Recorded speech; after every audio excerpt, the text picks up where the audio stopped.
हरे कृष्णा। हरे कृष्णा हरे कृष्णा।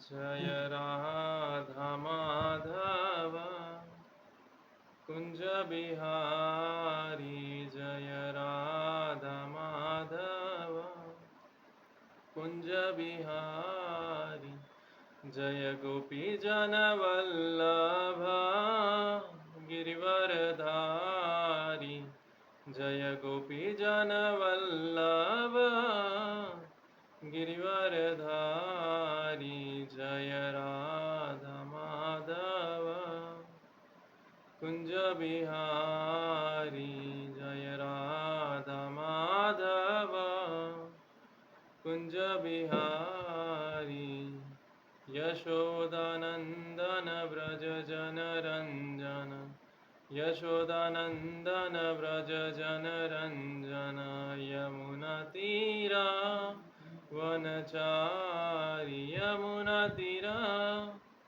वनचारी, जय राधा माधव कुंज बिहारी, जय राधा माधव कुंज बिहारी, यशोदानंदन व्रज जन रंजन, यशोदानंदन व्रज जन रंजन, यमुना तीरा वनचारी, यमुना तीरा वनचारी, जय राधा माधव कुंज बिहारी, हरे कृष्णा कृष्ण कृष्ण हरे हरे, हरे राम राम राम हरे हरे, हरे कृष्णा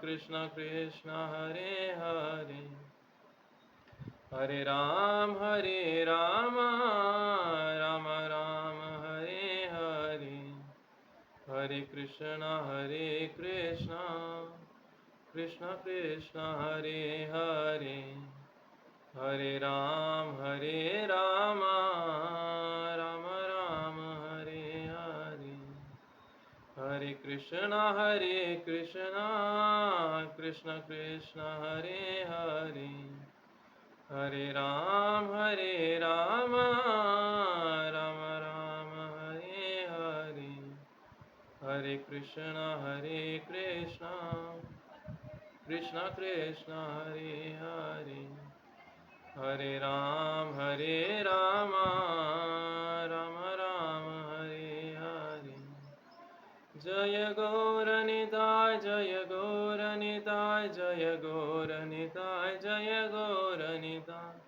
जय गौरनिताय जय गौरनिताय, जय गौरनिताय जय गौरनिताय, जय कृष्ण बलराम जय कृष्ण बलराम, जय कृष्ण बलराम जय कृष्ण बलराम, जय राधे श्याम जय राधे श्याम, जय राधे श्याम जय राधे श्याम, जय सीताराम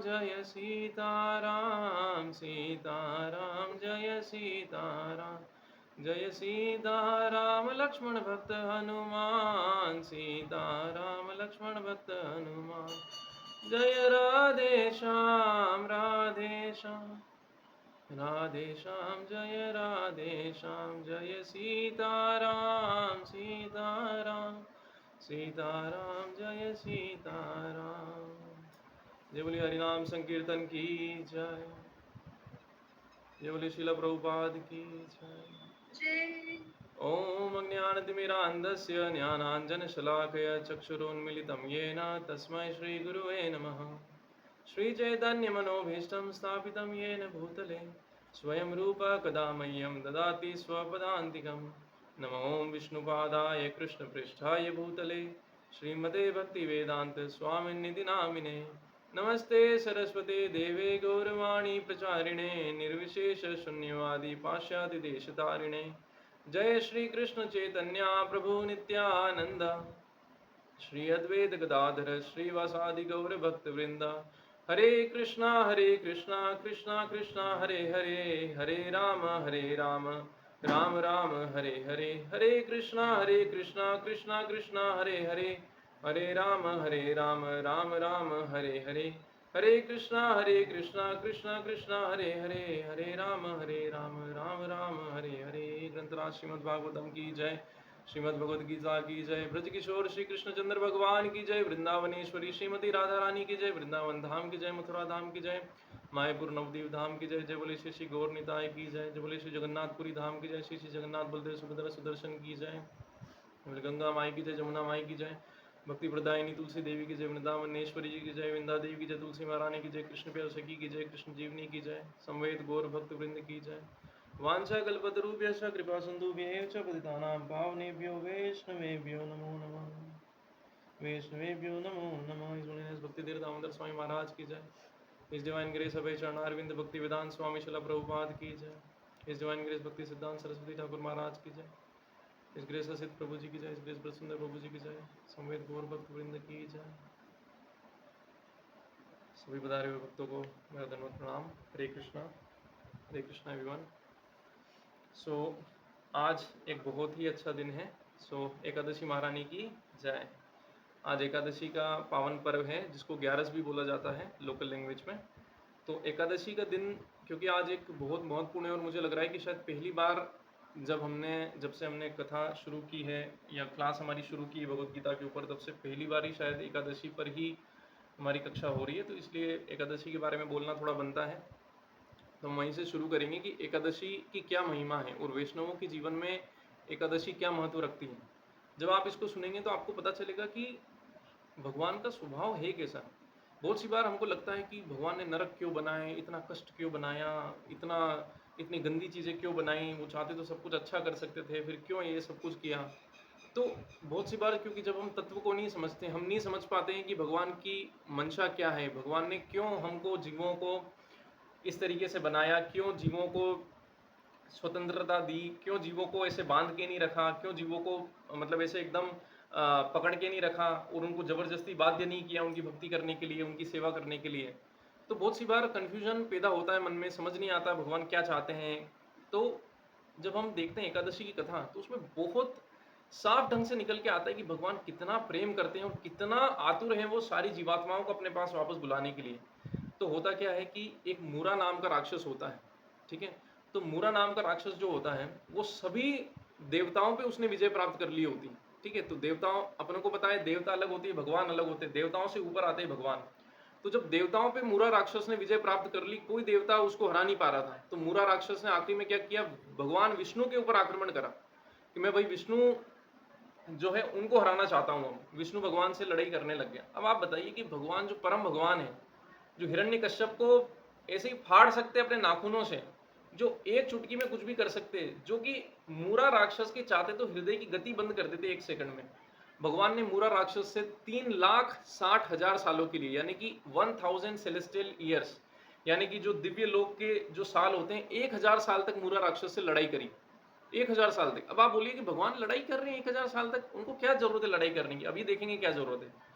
तो भगवान ने 3,60,000 साल तक, जो धरती के हिसाब से इतने साल तक मूरा राक्षस से लड़ाई करी। और ये लड़ाई करने के बाद में भगवान जब थक गए थोड़ा, तो रेस्ट करने के लिए कहाँ गए, मतलब बद्रिका आश्रम में, जो बद्रीनाथ है वहां पे एक गुफा है, उस गुफा के अंदर भगवान गए रेस्ट करने के लिए कि भाई थोड़ा थक गया हूं मैं।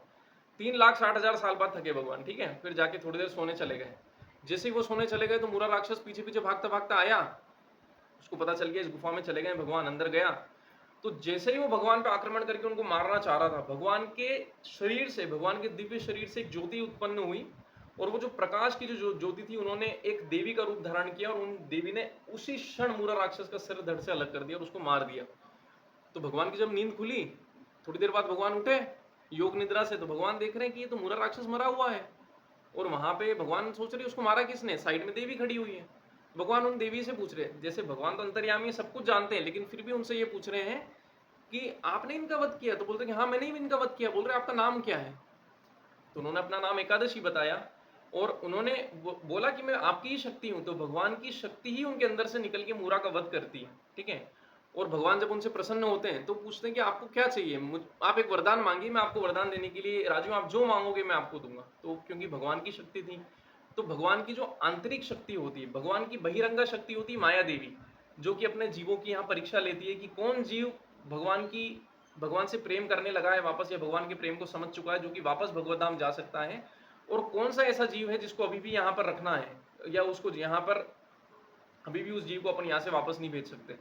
लेकिन भगवान की जो अंतरंगा शक्ति होती है, जिसमें राधा रानी आती है भगवान की, तो उसी तरीके से भगवान की अंतरंगा शक्ति में जो है हमारी एकादशी महारानी भी आती है। तो एकादशी महारानी ने भगवान से क्या मांगा कि मैं सारे वैष्णवों के लिए एक प्रार्थना करना चाहती हूँ कि क्योंकि आज का दिन ही मैं उत्पन्न हुई हूँ, और वो दिन जो था वो था 11 का दिन, यानी कि 11th डे था, मतलब उसका ल्यूनार साइकिल का, यानी कि जो मतलब ये जो 14-15 दिन का जो अपना होता है ना पखवाड़ा, उसमें 11वें दिन वो उत्पन्न हुई थी। तो उनका नाम हो गया एकादशी। और उन्होंने क्या वर मांगा भगवान से कि भगवान आज के दिन जो भी भक्त व्रत करेगा, जो भी भक्त आज के दिन व्रत रखे, आप उसके सारे पाप माफ कर देना, जितने भी पाप उसने किए हों, घिनौने से घिनौने, बुरे से बुरे पाप किए हों, और उसको भगवान आप परम धाम भेजने की उसमें मतलब लगा देना उसमें। क्योंकि क्या होता है, हम हजारों लाखों करोड़ों साल हो गए हमको मनुष्य जीवन में भी, ऐसा नहीं खाली जानवरों के जीवन में, जानवरों के जीवन में तो हम कर्म नहीं कर सकते, वहां तो खाली हम भोग योनि में आते हैं, लेकिन कर्म योनि जो हमको मनुष्य की मिलती है, या मान लो देवताओं की मिलती है, या इनकी मिलती है, तो उसमें अपन जब कर्म कर सकते हैं, तो उन योनियों के अंदर अपन से क्या होती है, गलतियां होती रहती है, बहुत कुछ गलतियां होती है, कभी जानवर मार दिए, कभी किसी का कुछ लूट लिया, कभी कोई चोरी कर दी, कभी कुछ उल्टा सीधा कुछ कर दिया, अपन को पता भी नहीं, और वो सारे कर्म अपन से हो गए। हो सकता है किसी जीवन में हत्या कर दी हो किसी की, लेकिन उस जीवन में पनिशमेंट मिला नहीं, और वो पनिशमेंट इस जन्म में मिलना होगा। बहुत सी बार अपन को देखने को मिलता है कि कोई आदमी 15 साल 20 साल जेल में बंद रहा ऐसी ऐसी सजा के लिए, जो कि उसने गुनाह कभी किया ही नहीं, उसको ऐसे गुनाह की सजा मिली, और 20 साल बाद जज को मिलता है कि ओह अरे ये तो आपने करा ही नहीं था, चलो कोई बात नहीं, सॉरी, जाओ आप घर जाओ आराम से। बेचारे के 20 साल जीवन के बर्बाद हो गए, 20 साल जेल में सड़ता रहा एक ऐसे एक्ट के लिए जो उसने कभी किया ही नहीं, एक ऐसा गुनाह जो उसने कभी किया ही नहीं। अभी थोड़ा टाइम पहले न्यूज में आया था कि एक लेडी ने अपने हस्बैंड को फ्रेम किया किसके लिए, उसकी हत्या के लिए, और एक जली हुई बॉडी दिखा दी गई उसके माँ बाप द्वारा कि ये जली हुई लड़की है हमारे, इसको जला के मार दिया इसने। बाद में पता क्या चलता है कि वो लड़की उसी के सिटी से 2-3 सिटी दूर आसपास ही कहीं पे रह रही थी पिछले 7-8 सालों से, और वो बंदा बेचारा जेल में सड़ रहा था। और उसको देखा किसने, इसी के घर वाले किसी ने देखा, कर ये तो यहाँ है। वो कहीं एकदम लो प्रोफाइल करके उसने अपना हुलिया बदल लिया था, लेकिन वो पहचान गए देखते ही, और वो जैसे ही भगी तो उनको समझ में आ गया ये तो वही है। बेचारे को 7 साल बाद उसको जो इंसाफ मिला। तो ये हम ऐसा नहीं बोल सकते कि उसके साथ गलती हो गई, या कुछ बहुत सी बार ये कर्म होते हैं हमारे पुराने जन्मों के कर्म हैं जो इस जन्म में मिलने वाले हैं। तो एकादशी महारानी ने भगवान से क्या प्रार्थना की कि मेरे जो भी भगवान आपके भक्त हैं, उनसे जो भी ऐसे पाप कर्म हुए हों पुराने जन्म में या इस जन्म में न चाहते हुए, भगवान आप उनको माफ करो, और उनको जो है जो भी इस दिन व्रत रखे उसको भगवान आप परम गति प्रदान करो, आपके धाम में बुलाने की पूरी तैयारी करो आप उसकी। भगवान ने बोला तथास्तु। और आज के दिन अपन को क्या नहीं खाने चाहिए, ग्रेन्स और बीन्स, यानी कि ये जो ग्रेन्स मतलब कि अनाज नहीं खाना चाहिए, और बीन्स मतलब ये जो दालें वगैरह है, ये सब आज के दिन नहीं ग्रहण करना चाहिए। और हम लोग फल खा सकते हैं, दूध पी सकते हैं, जूस पी सकते हैं हम लोग, अगर आप चाहें, अगर आपको फल से नहीं काम चलता है तो आप फरियाल कर सकते हैं, जैसे कि आप मोरधन खा सकते हैं, साबूदाने की खिचड़ी खा सकते हैं। तो ये सारी चीज़ें अलाउड है एकादशी पे, पर बाकी चीज़ों को वर्जित माना जाता है, क्योंकि पाप पुरुष भगवान इतने दयालु हैं कि जो पाप है, जो पाप वृत्ति हमारे अंदर है ना, जैसे एकादशी तो एक दिन है, लेकिन वो देवी के रूप में भी विराजमान है, उसी तरह पाप तो ऐसे देखा जाए तो एक पाप तो एक बेकार चीज है, लेकिन वो एक एक फॉर्म में, एक पर्सोनिफाइड फॉर्म में, या बोल सकते हैं उसको एक स्वरूप में जो विराजमान है। पाप पुरुष भगवान के पास आता है कि भगवान आपने क्या करा, एकादशी को ये वरदान दे दिया तो मैं तो फिर खत्म हो जाऊंगा, एकादशी के दिन अगर आप ऐसा वरदान दोगे तो मैं कहाँ रहूंगा। तो भगवान ने कहा तुम चिंता मत करो, इस दिन जो अनाज होगा, जो अन्न होगा, उसमें तुम्हारा वास होगा। यानी कि इस दिन खाली अन्न खाने से आदमी पापी बन जाता है, नॉर्मल अन्न खाने से आदमी पापी नहीं, बहुत ज्यादा पाप इकट्ठा कर लेता है। तो इसलिए हमारे शास्त्रों में एकादशी का व्रत करना सबसे इंपॉर्टेंट बताया जाता है, और ये तक बोला जाता है कि आप चाहे दुनिया के सारे व्रत छोड़ दीजिए, लेकिन एकादशी का व्रत छोड़ना बिल्कुल भी सही नहीं है, अनलेस कि आपकी तबीयत बहुत खराब हो, या वो सारी चीज़ों में भगवान भी समझते हैं। लेकिन उसके अलावा इंसान को व्रत करना ही चाहिए एकादशी का, क्योंकि एक तो उसको परम गति मिल रही है, और एक उसको मतलब देखो एकादशी का एक ऐसा व्रत होता है, आप उसकी कहानी भी जब पढ़ेंगे, जैसे आज कामिका एकादशी है, तो उसकी कथा भी मैं जैसे ग्रुप पर भेज दूंगा, तो आप उसको पढ़ भी सकते हैं, सुन भी सकते हैं। तो उसको आपको पढ़ने में पता चलेगा कि कितने भौतिक भी हमको समस्याओं से निवारण मिलते हैं। एकादशी केवल ऐसा नहीं आध्यात्मिक फल हमको देती है, बहुत सी बार लोगों की बीमारियां इससे ठीक होती है, बहुत सी बार बड़े ऐसे ऐसे काम जो लोगों के बन नहीं रहे होते वो तब ठीक हो जाते हैं। क्यों? क्योंकि भगवान चाहते हैं कि ज्यादा से ज्यादा लोग एकादशी का व्रत रखे। भले ही अध्यात्म में उनका इंटरेस्ट ना हो, भले ही भगवत धाम जाने में इंटरेस्ट ना हो, लेकिन अगर वो आदमी भौतिक इच्छाओं से भी ये व्रत रख लेगा तो उसका परम कल्याण हो जाएगा। और जब उसका परम कल्याण हो जाएगा तो भगवान उस पर दया करके उसको भक्त भी बना देंगे और उसको अपने धाम में ही बुला लेंगे। तो ये एकादशी की कथा थी। यहाँ हमने देखा खाने की बहुत इंपॉर्टेंस है। आज हम जो चैप्टर 3 डिस्कस करने वाले हैं इसमें खाने के ऊपर बहुत इंपॉर्टेंट बात भगवान बोलते हैं, वो हम अभी आगे जाके देखेंगे। लेकिन ये उसकी भूमिका हमने बांधी है कि क्या बात भगवान बोलते कि केवल खाना खाने से भगवत धाम जाने का तरीका भी एक होता है कि आप खाना खाने से अपने सारे पाप काट सकते हो। जैसे एकादशी पे तो अपन काट ही सकते कि अपन आज के दिन अन्न छोड़ दें और जो दालें छोड़ दें और केवल हम क्या ग्रहण करें, जो ये हमने बोला फल ग्रहण कर सकते हैं, फरियाल ग्रहण कर सकते हैं, जो भी फरियाली में अलाउड होता है, ठीक है। और बाकी आप फल ग्रहण नहीं कर फल ग्रहण कर सकते हैं, अनाज ग्रहण नहीं कर सकते, ठीक है। तो अब हम देखेंगे कि चैप्टर 3 में यानी भगवान अध्याय 3 में क्या सिखा रहे हैं, भगवान अध्याय 3 में क्या सिखाना चाहते हैं। कर्म के बारे में हम लास्ट टाइम भी देख रहे थे कि कर्म जो होता है बहुत तगड़े तरीके से, बहुत ही ज्यादा हार्ड तरीके से हमको पकड़ के रखता है कि इससे बचना मुश्किल ही नहीं नामुमकिन है। हम जितना भी दिमाग लगा लें, हम जितने भी बाबा साधुओं के पास चले जाएं जो कि उल्टी सीधी गुत्थियां बताते रहते हैं कि कर्म के लिए ये कर लो, वो कर लो, ये अनुष्ठान कर लो, वो अनुष्ठान कर लो, अरे वो अनुष्ठान करते करते हमसे गलतियां हो जाती। तो इसलिए कर्म के जो बंधन से बचना किसी नॉर्मल आदमी के बस की बात नहीं है, केवल एक भक्त इससे बच सकता है। और उसी के लिए देखिए ना भगवान कितनी अच्छी इतनी सुंदर योजना बना के लाते हैं एकादशी तरीके की कि यार मेरे भक्त के बहुत सारे पाप है, लेकिन अब तो ये भक्त बन गया है मेरा, तो अब मैं क्या करूं, इसके पाप कैसे काटूंगा। तो इसको बोनस दे देते हैं, एक ऐसा दिन दे देते हैं इसको जिस दिन खाली थोड़ा सा अनाज छोड़ के, अरे आप खा भी लो, आप अन्न भी मतलब आप ये जो है फल भी ग्रहण कर लो, पेट भर के खा भी लो, कोई दिक्कत नहीं, लेकिन बस आप उस दिन ये मत खाइए, अन्न मत खाइए। और आप बस अन्न का अगर त्याग कर देंगे तो भगवान उसमें समझ लेते कि चलो इंसान जो है मेरी तरफ भक्ति में बढ़ रहा है। और जो आपको टाइम बचता है, जो अन्न बनाने में हमारा जो टाइम बचता है, क्योंकि अन्न तो हम बना नहीं रहे, और जो हम फरियाल वगैरह बना रहे हैं वो थोड़े से टाइम में मतलब बन जाता है। फिर आजकल लोगों ने अलग ही मतलब निकाल लिए एकादशी के दिन और इतना ज्यादा बना के खाते हैं कि मतलब, लेकिन उसका जो मतलब है वो क्या है कि उस दिन समय बचाकर भक्ति में ज्यादा समय लगाना है। अगर आप मान लो कि एकादशी जो है वीक डे पे पड़ रही है, मंडे को पड़ रही है, ट्यूसडे को पड़ रही है, और आपका ऑफिस है, और आपको मान लो खाने बनाने का तो काम कम हो गया, आपका खाना बनाने का काम कम हो गया, तो जितना टाइम आप खाना बनाने में देते उतनी टाइम भगवान का नाम जप ज्यादा करना चाहिए। आज के दिन किया गया नाम जप हजारों गुना फल देता है, तो इसलिए आज के दिन नाम जप जरूर करना चाहिए। आप में से जिस किसी ने अभी तक माला करना शुरू नहीं किया हो, हरे कृष्ण महामंत्र की, भगवान के नाम लेना नहीं शुरू किया हो, तो आप आज से शुरू कर सकते हैं। बहुत ही ज्यादा दिव्य दिन है, एक माला भी आपको हजारों माला के बराबर फल देगी, ठीक है। तो अब हम बात करते हैं कि कर्म योग में हमने पहला जो है लास्ट टाइम हमने केवल पहला ही श्लोक हम देख पाए थे, ठीक है। और आज हम लोग ये चीज एक करने वाले हैं। अब से एक्चुअली क्या हो रहा था, लास्ट टाइम से मैं हमेशा एक उस फॉर्मेट में रहता था कि ज्यादा से ज्यादा श्लोक कवर हो जाए, लेकिन फिर मुझे रियलाइज करवाया गया, कुछ भक्तों ने मुझे बोला कि प्रश्न उत्तर होंगे तो वो कैसे आंसर होंगे अगर हम लोग केवल क्लास ही लेते रहेंगे। तो हम लोग अब स्ट्रिक्टली एटलीस्ट 15 मिनट प्रश्न उत्तर के लिए जरूर छोड़ेंगे हर क्लास में। तो मैं कोशिश करूंगा कि जितना इस चैप्टर के हम स्टार्टिंग के 10-12 श्लोक कवर कर सके वो करें, और उसके बाद में हम प्रश्न उत्तर भी लेंगे। तो आपके जो भी सवाल हो वो आप अपने पास लिख के रख सकते हैं। तो कर्म योग के अंदर हमने सबसे पहला श्लोक जो देखा उसमें क्या बोलते हैं अर्जुन भगवान से। अर्जुन भगवान से बोलते हैं,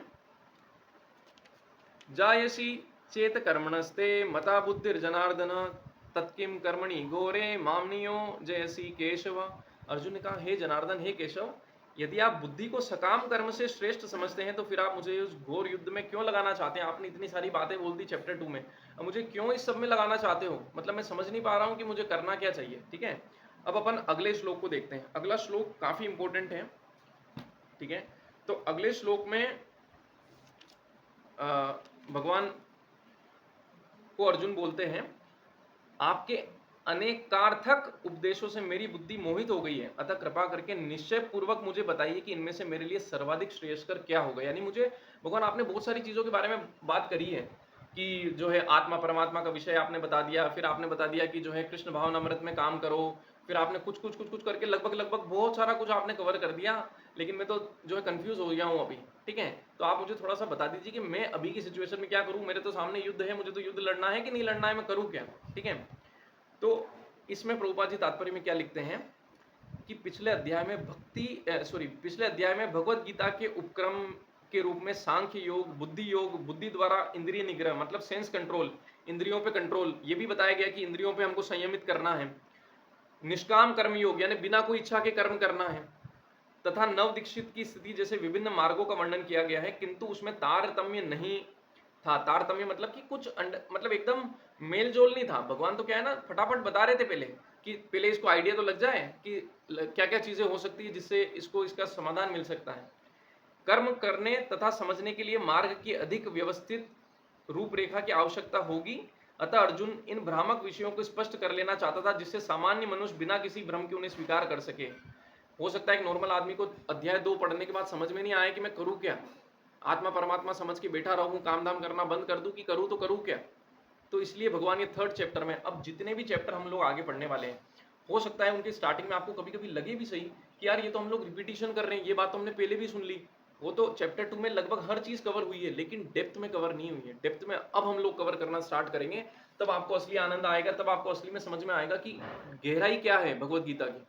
तो यहाँ पे हम लोग अब स्पेसिफिकली कर्म योगा को पकड़ के चल रहे हैं इस वाले अध्याय में, ठीक है।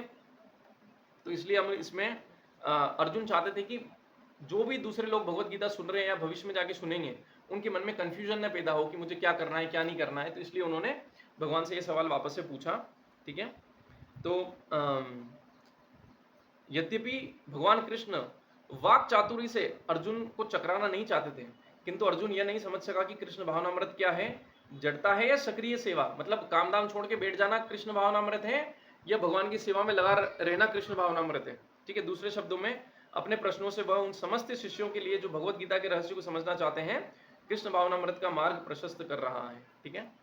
तो वो कृष्ण भावनामृत का मार्ग प्रशस्त कर रहे हैं अर्जुन, ठीक है। तो अब हमको पता चलेगा जैसे जैसे हम आगे बढ़ेंगे कि किस तरीके से हमको काम करने का भगवान बोल रहे हैं, ठीक है। तो भगवान इसी अध्याय के 4थे श्लोक में फिर भगवान बोलते हैं, क्या बोलते हैं भगवान, न तो कर्म से विमुख होकर कोई कर्म फल से छुटकारा पा सकता है और न ही केवल संन्यास से सिद्धि प्राप्त की जा सकती है। मैं वापस दोहराता हूं, न तो कर्म से विमुख होकर मतलब कर्म को छोड़ के, जो उसका कर्म है उसको छोड़ के कोई कर्म फल से छुटकारा पा सकता है और न ही केवल और न केवल संन्यास से सिद्धि प्राप्त की जा सकती है कि मैं खाली सन्यासी बन जाऊंगा, सब छोड़ छाड़ देता हूं, घर छोड़ के चला जाता हूं, बीवी बच्चों को माँ बाप को छोड़ के चला जाता हूं तो मुझे सिद्धि प्राप्त हो जाएगी, ठीक है। तो ये भी सही नहीं है, क्योंकि अगर ये सही होता तो इतने सारे सन्यासी ये जो नशा गांजा फूक रहे हैं, बीड़ी सिगरेट पी रहे हैं, दारू पी रहे हैं, ये सब नहीं कर रहे होते। ये सब क्या है, ये सब लोग गलत तरीके से छोड़ के गए। भगवत गीता इन्होंने कभी सीखी नहीं, कभी समझी नहीं भगवत गीता में भगवान क्या बता रहे हैं। इसलिए लोग क्या है, खाली घर बार छोड़ दिया, अपनी रिस्पॉन्सिबिलिटी सारी छोड़ दी, लेकिन फिर जाके इनका पतन हो गया। क्यों? क्योंकि भगवान ने जो बताया उस तरीके से तो काम ही नहीं किया। तो इसमें आगे तात्पर्य में प्रभुपाद जी लिखते हैं कि भौतिकतावादी मनुष्य के हृदय को विमल मतलब क्लीन करने के लिए, जो आदमी मटेरियलिस्टिक है उसके हृदय को क्लीन करने के लिए, साफ करने के लिए जिन कर्मों का विधान किया गया है, उनके द्वारा शुद्ध हुआ मनुष्य ही संन्यास ग्रहण कर सकता है। जब अच्छे से आप अपना काम करो, जब आप उसको काम करके बहुत अच्छे से अपना जीवन यापन करो, तब आप एक उस अवस्था में पहुंचोगे कि नेचुरली आप संन्यास की स्थिति में आ सको, अगर आपको संन्यास लेना भी है तो। जैसे कि अगर आपने एक संतरा है, आपने कच्चे पेड़ से संतरा, मतलब संतरा भी पका भी नहीं था और आपने उसको तोड़ लिया, वो कुछ काम का है क्या आपके? कुछ भी काम का नहीं, उसको फेंकना ही पड़ेगा, वो सड़ जाएगा, आप उसको फेंक दोगे ना, आप उसको खा सकते हो। उसको आपको पेड़ पे लगा रहना देना चाहिए था। कब तक लगा रहने देना चाहिए था? जब तक वो पक नहीं जाता। पकने के बाद आपने देखा होगा फल फटाक से टूट भी जाता है, ज्यादा खींचाखाची भी नहीं करनी पड़ती। क्यों? क्योंकि अब फल की वो अवस्था आ चुकी है कि वो पक चुका है। तो उसी तरीके से बिना पके अगर हम लोग ये सोचेंगे कि हम सारा काम धाम छोड़ के और संन्यास ले लें और हम भगवान की प्राप्ति कर लेंगे, कभी नहीं होगा। हम अभी कच्चे हैं, हमको भी इसी कर्म में, जिस कर्म में भगवान ने हमको लगाया है, धीरे धीरे हमारी शुद्धि होगी। चाहे हम ब्राह्मण हो, चाहे हम क्षत्रिय हो, चाहे हम वैश्य हो, चाहे हम शूद्र हो, सारे कर्मों को नियत तरीके से जो अपन को भगवान ने बताया है, ईमानदारी से अपना काम करने से भी धीरे धीरे हमारा जो हृदय है वो साफ होगा। मतलब सबसे ज्यादा पापी आदमी कौन बन जाएगा? जो आलसी बन जाएगा। जो आलसी बन जाएगा, अपना काम धाम सही से नहीं करेगा, वो इतना पापी बन जाएगा कि भगवान को समझना तो दूर की बात है, वो तो इस जीवन में ही सुखी नहीं रह पाएगा। तो उन सबको रोकने के लिए ये सब बातें कर रहे हैं प्रभुपाद जी, ये सब चीजें इसमें इसीलिए बता रहे हैं, ठीक है। शुद्धि के बिना अनायास ही संन्यास ग्रहण करने से सफलता नहीं मिल पाती, ठीक है। हृदय की शुद्धि के बिना संन्यास सामाजिक व्यवस्था में उत्पात उत्पन्न करता है। आपने देखा होगा बहुत सारे धर्मों में, अब हम नाम नहीं ले सकते, लेकिन उनमें क्या होता है, बच्चे बिना कुछ समझे, बिना भगवान का ज्ञान प्राप्त करे सन्यास लेके भाग जाते हैं, 1 साल में वापस घर आ जाते हैं कि अरे बाप रे मैं तो घबरा गया। तो ये क्या सन्यास हुआ? उनकी फिर बेइज्जती भी होती है कि ये कैसा सन्यास लिया तुमने। तो ऐसा नहीं करना चाहिए, आपको पहले समझना चाहिए। क्या समझना चाहिए आपको? कि वो उसको पकने तो दो उस फल को पूरा, उसको समझने तो दो, उसको भगवान में इतनी आसक्ति तो उत्पन्न होने दो कि वो पूरी दुनिया को छोड़ सके भगवान के लिए। वो अभी खाली दिखावा करने के लिए, अभी जो है ना सेंटिमेंटल तरीके से, भावपूर्वक कि अरे भाव आ गए। बहुत सारे लोग आपने देखे होंगे, अरे रो रहे मंदिरों में जाके, और वही लोग फिर थोड़ी देर बाद जाके वहां पे चाट पकौड़ी खा रहे बाजार के कोने पे। ये कैसा प्रेम हुआ? ये तो समझ नहीं आया, ये कैसा प्रेम है? ऐसा कैसा प्रेम है कि थोड़ी देर पहले आप भगवान के लिए मंदिर में रो रहे थे और थोड़ी देर बाद आप चाट पकौड़ी खा रहे हो? तो ये खाली क्या हुआ? सेंटिमेंटलिज्म हुआ कि आपने सेंटिमेंटल हो, आप भगवान की भक्ति नहीं है आप में।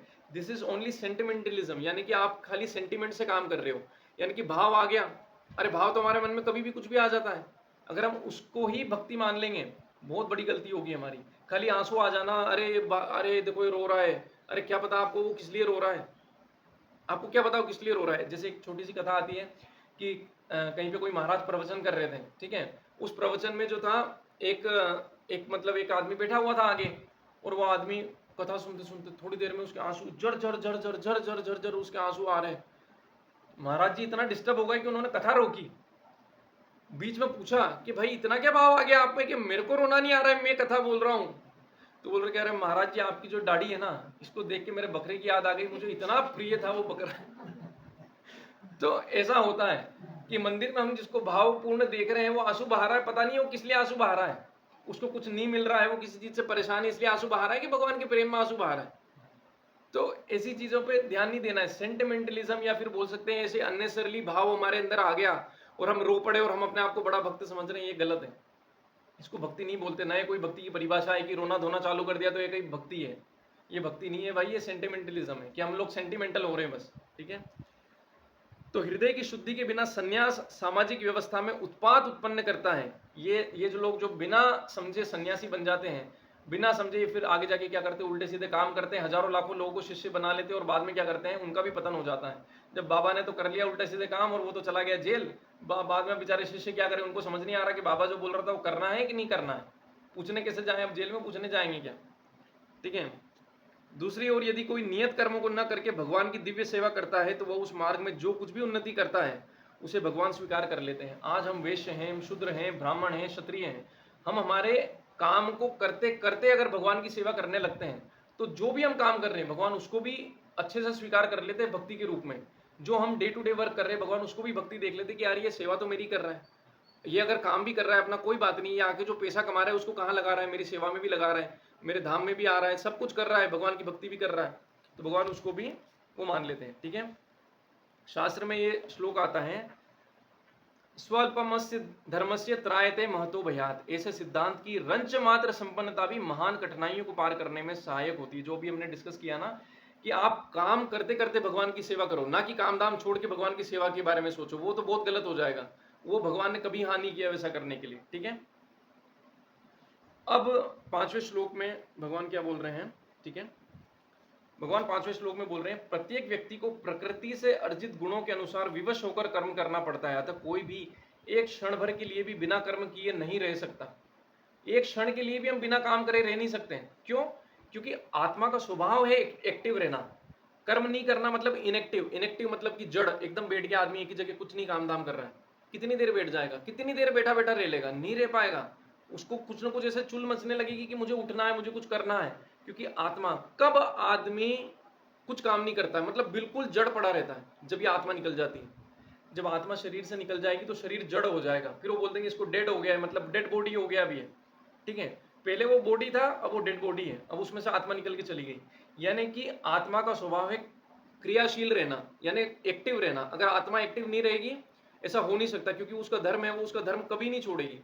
तो यानी कि भगवान भी क्या बोल रहे हैं, प्रत्येक व्यक्ति प्रकृति से अर्जित गुणों, गुण क्या होते हैं, जैसे सतोगुण, रजोगुण और तमोगुण, ये तीनों हैं हम सभी के अंदर, वो हमको रुकने नहीं देते हैं, कुछ ना कुछ में तो हमको लगा के रखेंगे, ठीक है। विवश होकर कर्म करना पड़ता है, तक कोई भी क्षण भर के लिए भी बिना कर्म किए रह नहीं सकता, ठीक है।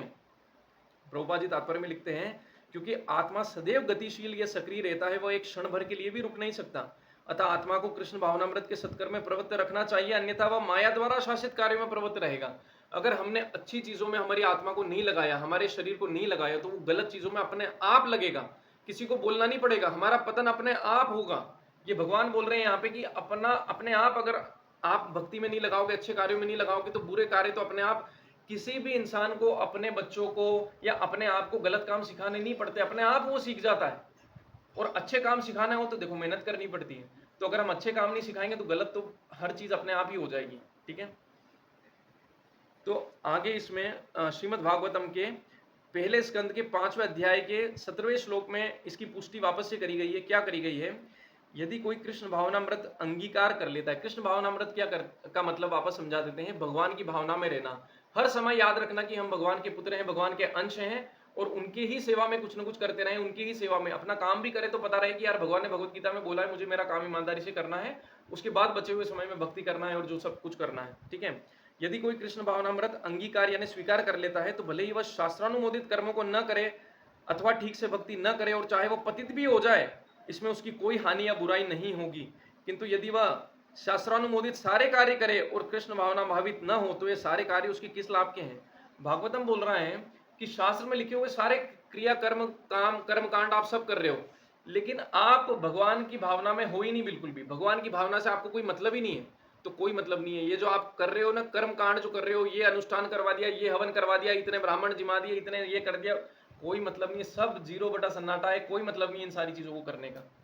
क्यों? क्योंकि आपके अंदर भगवान की तो भावना ही नहीं जगी। अरे वर्णाश्रम, वेदों की जो सबसे बेसिक चीज, सबसे फाउंडेशन वर्णाश्रम, ये जो ब्राह्मण क्षत्रिय वैश्य शूद्र, यही टिका हुआ है भगवान की भक्ति के आधार पे, यही टिका हुआ है भगवान विष्णु की प्रसन्नता के लिए। अभी हम आगे देखने वाले हैं कि वर्णाश्रम वेदों में बोला ही गया है कि भगवान विष्णु की प्रसन्नता के लिए है।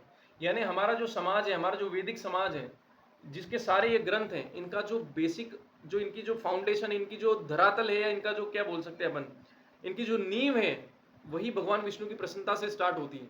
उसके बिना कोई काम का कोई मतलब नहीं है। कितना ही पैसा आप कमा लो, कितनी बड़ी आप नौकरी कर लो, कितने आप बच्चे पैदा कर लो, किसी चीज से कोई फल नहीं मिलने वाला आपको। अंत में जाके जानवरों की योनियों में जाना पड़ सकता है, नरकों की यातना भोगनी पड़ सकती है। छोटे छोटे कर्म जो हम करते हैं उनसे इतना पाप हमको लग सकता है, हम सोच भी नहीं सकते।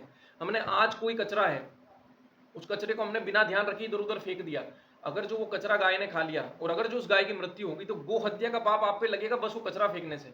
आप सोचिए कितने डेंजरस दुनिया में रह रहे हैं हम लोग, जहाँ छोटे छोटे काम करने से इतने बड़े बड़े पाप, गो हत्या का पाप, कितने जन्म लग जाएंगे अपन को उसको उसको निकालने में, कितने टाइम तक भगवान हमको यातनाएं देंगे इन सब चीजों की वजह से। तो इसलिए हमको बहुत समझ के काम करना चाहिए। और जब हम नाम जप करते हैं तो ये अनजाने में हुए कर्म जो कि हमने जानबूझ के तो करा नहीं, अनजाने में हमसे हो गया, तो भगवान उनको भी माफ करते हैं। कब करते हैं? जब हम नाम जप करते हैं, जब हम एकादशी का व्रत रखते हैं कि अनजाने में मेरे भक्तों से कोई पाप हो गए हो तो उनको सबको हटा दो। हजारों हजारों, मूरा राक्षस ने 3,60,000 साल तक भगवान से लड़ाई करी।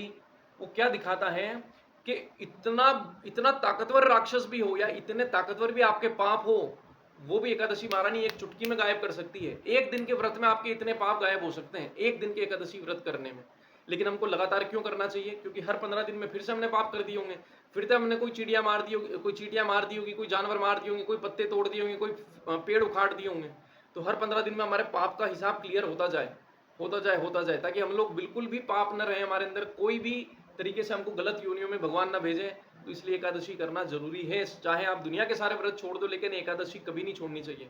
जितना हो सके हमें हमेशा एकादशी का व्रत करना ही चाहिए। वैष्णवों के लिए तो कंपलसरी है ये करना। ठीक है, अब हम आगे देखते हैं। ठीक है कि भगवान यहाँ पे क्या बोलते हैं, छठे श्लोक में भगवान कर्मयोग के जो तीसरा अध्याय हम पढ़ रहे हैं, भगवान क्या बोलते हैं, जो कर्मेंद्रियों को वश में तो करता है, बाहर से तो उसने वश में कर रखी है अपनी कर्मेंद्रियां, किंतु जिसका मन इंद्रिय विषयों का चिंतन करता रहता है, मन मन में उसकी अलग बातें चल रही है, मन मन में कोई स्त्री जा रही है तो उसको घूर रहा है, मन मन में कुछ खाने का उसका मन कर रहा है, तो बाहर से तो वो दिखा रहा है कि उसने सब कुछ कंट्रोल कर लिया है, वो एक जगह बैठा हुआ है, बड़ा योगी साधु बन के बैठा हुआ है।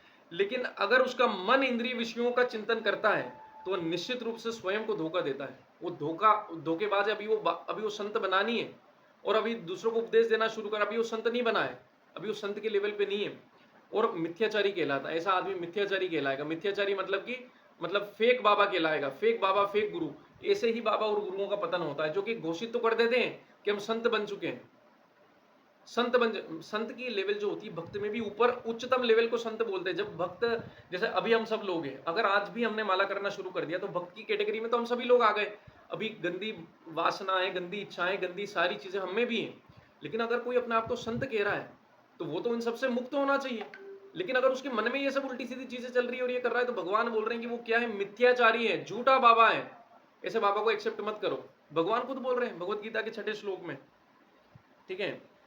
और 7वें श्लोक में भगवान अर्जुन को क्या कहते हैं, दूसरी ओर यदि कोई निष्ठावान व्यक्ति अपने मन द्वारा कर्मेंद्रियों को वश में करने का प्रयत्न करता है और बिना किसी आसक्ति के कर्म योग यानी कि कृष्ण भावनामृत को प्रारंभ करता है, तो वो अति उत्कृष्ट है।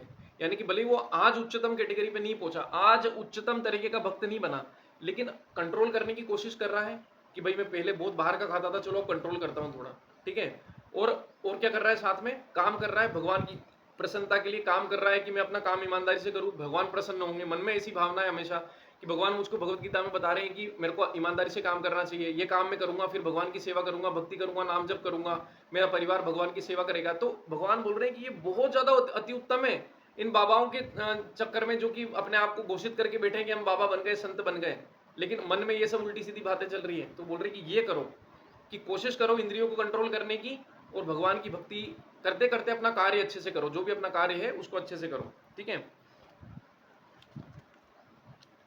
यहां पे लिखा, प्रभुपाद जी तात्पर्य में लिखते हैं कि संपूर्ण वर्णाश्रम धर्म का उद्देश्य इसी जीवन लक्ष्य की प्राप्ति है, यानी कि भगवान की प्राप्ति है। एक गृहस्थ भी, यानी कि जो आदमी शादीशुदा है, वो भी कृष्ण भावनामृत में नियमित सेवा करके इस लक्ष्य तक पहुंच सकता है। आत्म साक्षात्कार के लिए मनुष्य शास्त्रानुमोदित यानी शास्त्र में दिए गए संयमित जीवन बिता सकता है और अनासक्त भाव से अपना कार्य करता रह सकता है। इस प्रकार वह प्रगति कर सकता है। जीविका के लिए ध्यान करने वाले प्रवंचक ध्यानी की अपेक्षा सड़क पर झाड़ू लगाने वाला निष्ठावान व्यक्ति कहीं अच्छा है। जो आदमी अपनी जीविका चलाने के लिए प्रवचन कर रहा है, कह रहे प्रवचन करूंगा तो मुझे पैसे मिलेंगे, उसके मुकाबले क्या बोल रहे प्रभुपाद जी की सड़क पे झाड़ू लगाने वाला आदमी ज्यादा बेटर है, कि वो कम से कम उल्टे सीधे प्रवचन तो नहीं कर रहा है कि उसको पैसे मिलेंगे जिससे उसका काम चलेगा। ये करने के लिए मना कर रहे हैं शास्त्रों में हमारे, कभी भी, इनफेक्ट हमारे शास्त्र छोड़ो, कोई भी दुनिया का धर्म पकड़ लो, आलसी बनने के लिए, नकारा निकम्मा बनने के लिए कि संत बन जाओ, कुछ काम धाम करना नहीं पड़ेगा, कभी नहीं बोलता है, ठीक है। 8वें श्लोक में भगवान बोलते हैं, नियतम कुरु कर्म त्वं कर्म ज्यायो य कर्मण शरीर यात्रा पिचते न प्रसिद्धियेद कर्मण, न प्रसिद्धियेद कर्मण। भगवान क्या बोल रहे हैं, अपना नियत कर्म करो, जो भी तुमको कर्म दिया गया है इस जीवन में। स्टूडेंट का हो तो भी स्टूडेंट का रोल निभाओ, एक माँ बाप, एक हाउस वाइफ का रोल दिया है तो हाउस वाइफ का रोल निभाओ, एक हस्बैंड का रोल जो कि बाहर जाके काम करे वो दिया है तो वो निभाओ। अपना नियत कर्म करो, क्योंकि कर्म न करने की अपेक्षा कर्म करना श्रेष्ठ है। कर्म के बिना तो शरीर निर्वाह भी नहीं हो सकता। तो अर्जुन, तुम ये युद्ध छोड़ के जाके करोगे क्या? ये युद्ध करना एक क्षत्रिय का धर्म है, अधर्म के प्रति तुमको लड़ना है। अब तुम यहाँ से छोड़ जाके क्या करोगे? क्या जंगलों में चले जाओगे? अरे तुमने अभी तक अपने कर्म का ही सही से पालन नहीं किया, ये युद्ध छोड़ के जाओगे तो तुमको कहाँ से तुमको जो है परमार्थ गति प्राप्त हो जाएगी या भगवान की जो है भक्ति प्राप्त हो जाएगी? वो तो पहले जो अपना काम ईमानदारी से करता है उन लोगों को होती है। अभी तो तुम उस स्तर पे भी नहीं आओगे तो फिर कैसे भगवान की भक्ति प्राप्त करोगे? भगवान क्या कर रहे हैं, क्या बोल रहे हैं कि कर्म न करने की अपेक्षा कर्म करना श्रेष्ठ है। कि जो ये सोचे कि भाई कर्म से डर जाऊं कि मेरे को बांध लेंगे कर्म सब मुझे, मैं तो भाग जाता हूँ, बाबा साधु बन जाता हूँ, और ज्यादा कर्मों में बंध जाएगा आदमी आलसी बन के, और ज्यादा पाप कर बैठेगा, ठीक है। ऐसे अनेक छद्म ध्यानी हैं जो अपने आप को उच्च कुलीन बताते हैं, तथा ऐसे बड़े बड़े व्यवसायी व्यक्ति हैं जो झूठा दिखावा करते हैं कि आध्यात्मिक जीवन में प्रगति करने के लिए उन्होंने सर्वस्व त्याग दिया है। श्री कृष्ण यह नहीं चाहते थे कि अर्जुन मिथ्याचारी बने, अभी तो वे चाहते थे कि अर्जुन क्षत्रियों के लिए बताए गए धर्म का पालन करे, ठीक है। ऐसे कार्यों से संसारी मनुष्य का हृदय क्रमशः शुद्ध हो जाता है और वह भौतिक कलमश से मुक्त हो जाता है। देह निर्वाह के लिए किए गए तथाकथित त्याग का अनुमोदन न तो भगवान करते हैं और न कोई धर्मशास्त्र। कोई भी धर्मशास्त्र नहीं बोलता कि शरीर का पालन करने के लिए आप जो है सब कुछ त्याग के भाग जाओ कहीं पे जंगलों में, ठीक है। भौतिकवादी वासनाओं की शुद्धि के बिना कर्म का मनमाने ढंग से त्याग करना ठीक नहीं है, ठीक है। प्रभुपाद जी ये सब तात्पर्य में बोल रहे हैं। ऐसी दूषित प्रवृत्तियों को शुद्ध करने की आवश्यकता है। नियत कर्मों द्वारा ऐसा किए बिना मनुष्य को चाहिए कि तथाकथित आध्यात्मवादी बनने से सारा काम छोड़कर अन्यों पर जीवित रहने का प्रयास न करें। ऐसी चीजें नहीं करनी चाहिए हमको, ठीक है। अब हम लोग इस अध्याय के बहुत ही इंपॉर्टेंट सेक्शन पे जाने वाले हैं। अगर आपको ये सेक्शन समझ में आ जाता है तो आपको मोटे मोटे अक्षर में समझ में आ जाएगा कि भगवान भगवत गीता में क्या बोलना चाह रहे हैं। और जो हमने एक चर्चा की थी ना कि खाना खाने से कैसे भगवान की प्राप्ति हो सकती है, खाना खाने से कैसे भक्ति मिल सकती है किसी इंसान को, वो भगवान अब इसमें बताना शुरू करेंगे। ठीक है, तो ये भगवान खुद इसमें बोल रहे हैं, यज्ञार्थ कर्मणो अन्यत्र लोकोयम कर्म बंधन तदर्थम कर्म कौन्तेय मुक्त संग समाचर। 9वें श्लोक में भगवान भगवत गीता चैप्टर 3 में अध्याय 3 में क्या बता रहे हैं, श्री विष्णु के लिए यज्ञ रूप में कर्म करना चाहिए। क्या बोलना चाहिए, श्री विष्णु के लिए यज्ञ रूप में कर्म करना चाहिए, यानी परम भगवान के लिए यज्ञ रूप में कर्म करना चाहिए। अन्यथा कर्म के द्वारा इस भौतिक जगत में बंधन उत्पन्न होता है। अगर किसी और के लिए किया, खुद के सेटिस्फेक्शन के लिए किया, अपने परिवार वालों के लिए किया, तो कर्म का बंधन मिलेगा आपको, यानी कि वापस जन्म लेना पड़ेगा। ठीक है, अतः हे कुंती पुत्र, विष्णु की प्रसन्नता के लिए अपने नियत कर्म करो, इस तरह तुम बंधन से सदा मुक्त रहोगे।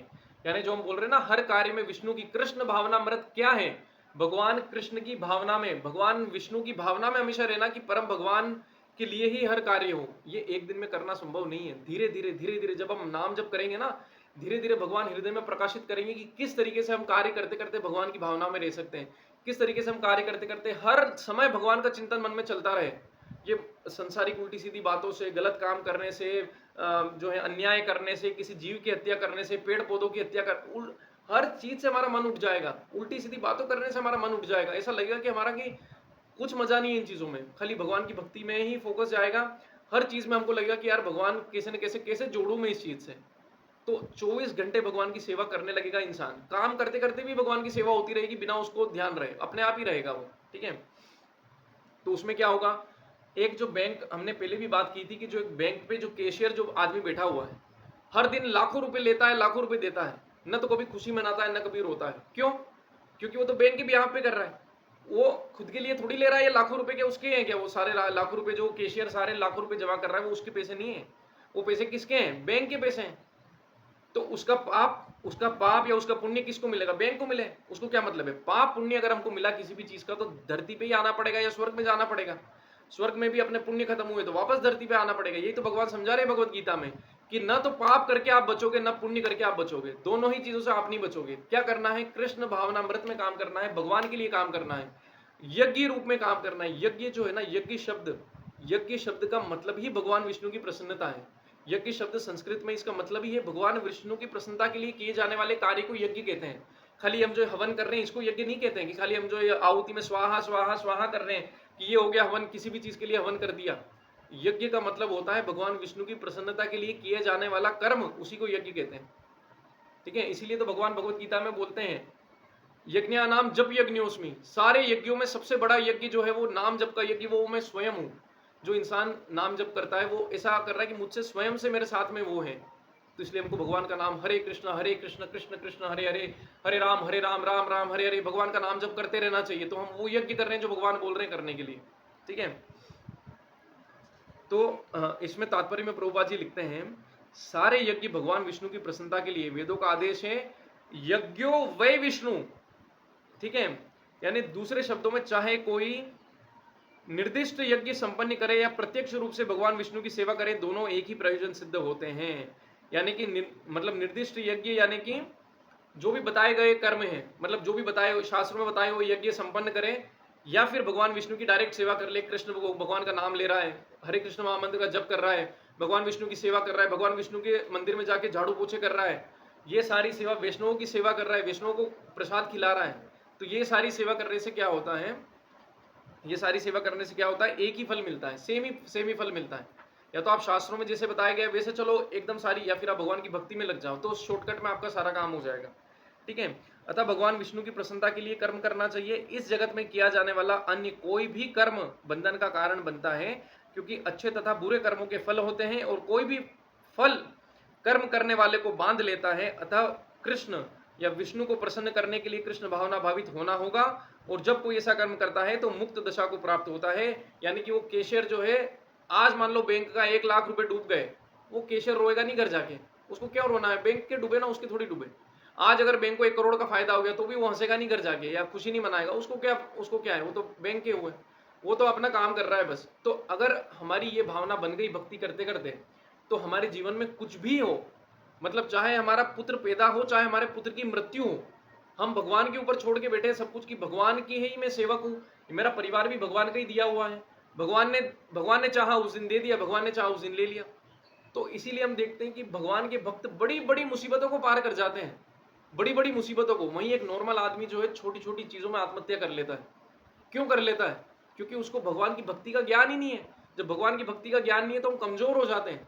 भगवान की भक्ति करे बिना हम लोग बिल्कुल कमजोर, एक सूखी लकड़ी की तरह हो जाते हैं, हमारा कोई अस्तित्व नहीं है।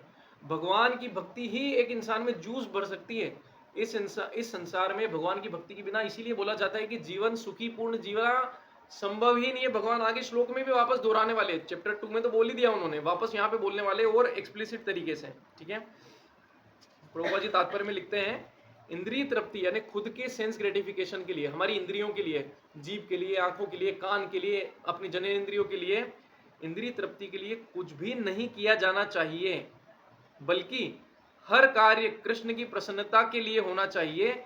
इस विधि से न केवल कर्म के बंधन से बचा जा सकता है, अपितु इससे मनुष्य क्रमशः भगवान की वह प्रेम भक्ति प्राप्त हो सकेगी जो भगवत धाम को ले जाने वाली है। प्रेम भक्ति दिव्य आनंद वाली होती है। प्रेम भक्ति ये नहीं है कि बोरियत हो रही है इंसान को, अरे बैठा हुआ है, अरे क्या यार आज माला करनी है, अरे आज ये करना है। भक्त ऐसा नहीं सोचता है। जब भक्त की थोड़ी भी लेवल बढ़ जाती है, दिव्य आनंद आ रहा होता है। इसीलिए तो वो सुबह 4-4 बजे, 3-3 बजे, 2-2 बजे उठ के भगवान की भक्ति कर रहा है, धाम की परिक्रमा लगा रहा है, ये कर रहा है, वो कर रहा है, 2-2 घंटे लेके भगवान की सेवा कर रहा है। देखे एक अभक्त आदमी को लाके बिठा दो, उसको बोल दो आज भगवान को निला दे, वो सब कर दे, उसकी बैंड बज जाएगी। वो जब तक उसका शुद्धिकरण नहीं होगा वो नहीं कर सकता भगवान की सेवा, उसका मन ही नहीं लगेगा। उसको नाम जब करने बिठा दो, एक माला में ही सो जाएगा वो। क्यों हो जाएगा ऐसा? क्योंकि अभी जो है उसको भगवान के प्रेम का वो जो है मतलब रस ही नहीं चखा उसने अभी तक। जब भगवान के प्रेम का रस चख लेगा तो ऑटोमेटिकली उसको इन सब चीजों में आनंद आएगा, इतना दिव्य आनंद आएगा कि हमको बाहर की चीजों से कोई मतलब ही नहीं है।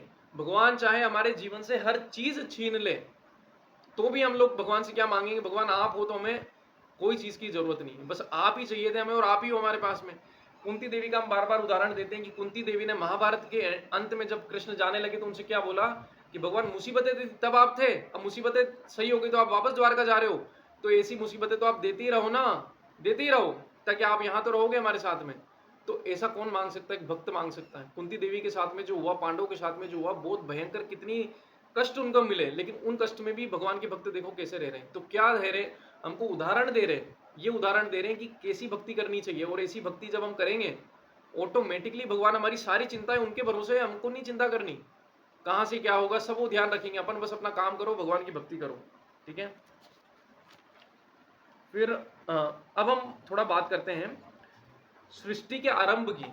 ये सृष्टि हमने आज के, आपने मैसेज देखा हो ग्रुप में, हमने बैनर शेयर किया था, उसमें लिखा था कि अगर इस संसार में इतना दुख है तो क्या भगवान ने हमको दुखी होने के लिए यहाँ भेजा?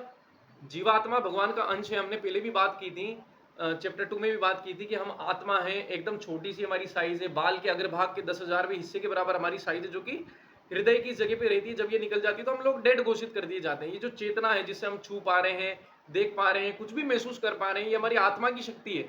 जैसे ये निकल गई हमको मरा हुआ घोषित कर दिया जाएगा। तो ये जो आत्मा है, जब ये अगर भगवान का अंश है, ठीक है, और इस आत्मा ने क्या इच्छा करी, इस आत्मा ने जब ये इच्छा करी कि भगवान के से हटके मैं आनंद भोगना चाहता हूँ, तो भगवान ने ये जगत बनाया।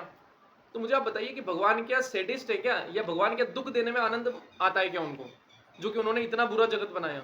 नहीं, उन्होंने जब हमको इस जगत में भेजा जो माया का जगत है, तो उन्होंने कहकर भी भेजा। क्या कह के भेजा? भगवान खुद बोलेंगे उन्होंने क्या कह के भेजा था।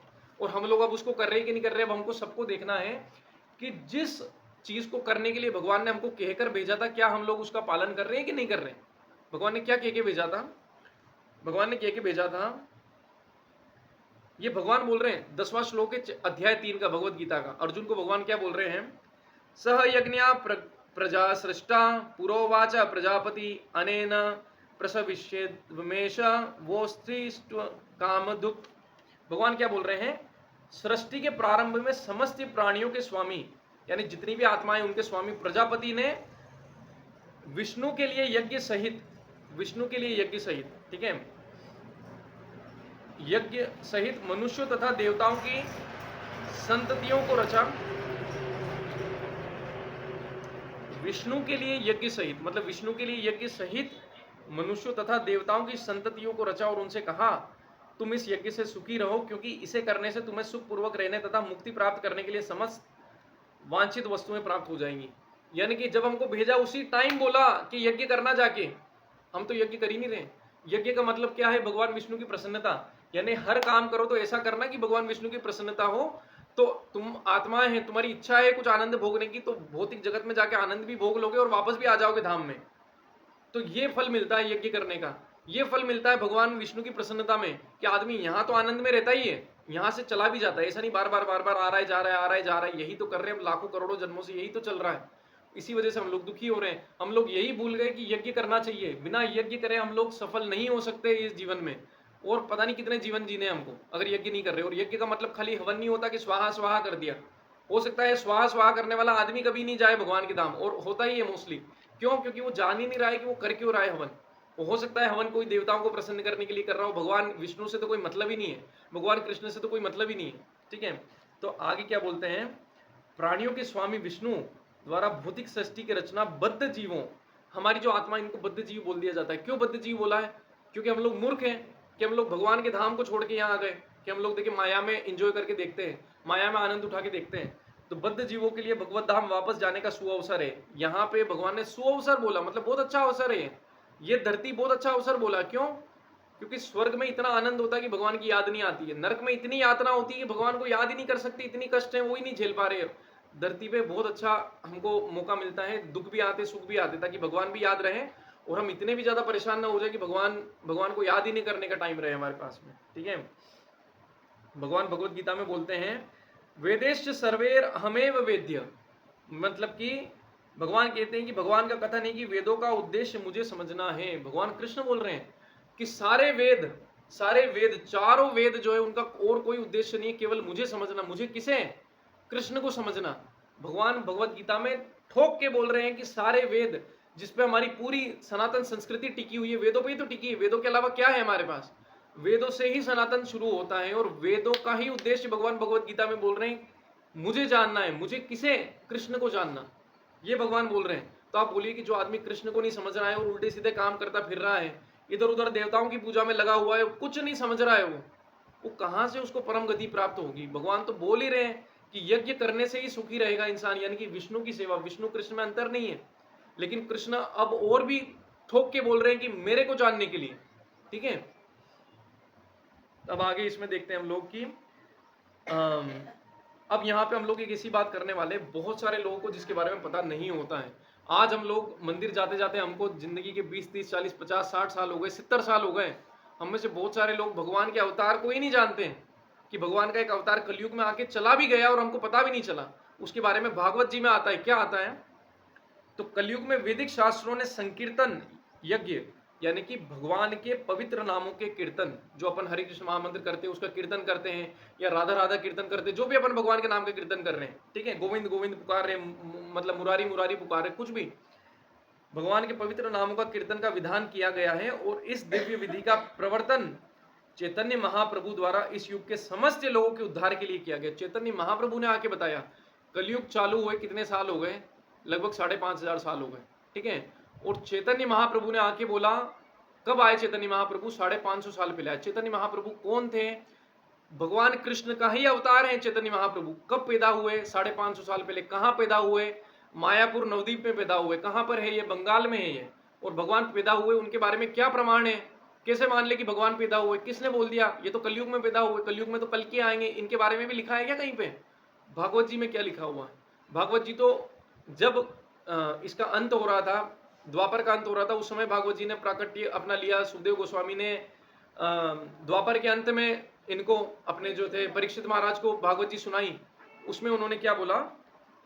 भागवत जी के कौन से, उसमें 11वें स्कंद के 5वें अध्याय के 32वें श्लोक में क्या बोलते हैं भागवत जी में? कृष्ण वर्णम तुषा कृष्णम सांगोपांग स्रपार्षदम यज्ञ संकीर्तन प्रायेर यजंती ही सुमेधसा। सुमेधसा, सुमेधसा, मेधसा मतलब बुद्धि, सु मतलब बहुत तीव्र बुद्धि, बहुत इंटेलिजेंट। क्या बहुत इंटेलिजेंट? क्या बोल रहे भगवान? समझ नहीं आ रहा। कृष्ण वर्णम तुषा कृष्णम, कृष्ण वर्णम, कृष्ण वर्णम, वर्णम मतलब ऐसे बोलते हैं ना कि क्लास ए क्लास बी के सेक्शन ए में जाओ तुम सब बच्चे, सेक्शन बी में तुम सब बच्चे बैठो, सेक्शन सी में तुम सब बच्चे बैठो। तो कृष्ण वर्णम यानी कृष्ण के सेक्शन के मतलब कि कृष्ण के सेक्शन के कौन कौन है? राम, विष्णु, नरसिंह, ये सारे जो कृष्ण अवतार हैं सारे, ये सारे कृष्ण अवतार, विष्णु अवतार, ये सारे कृष्ण। तो कृष्ण वर्णम यानी कि कृष्ण के वर्ण के, वर्ण मतलब कलर से नहीं है यहाँ पे, कृष्ण के वर्ण के यानी कि भगवान कृष्ण के लेवल के। कौन?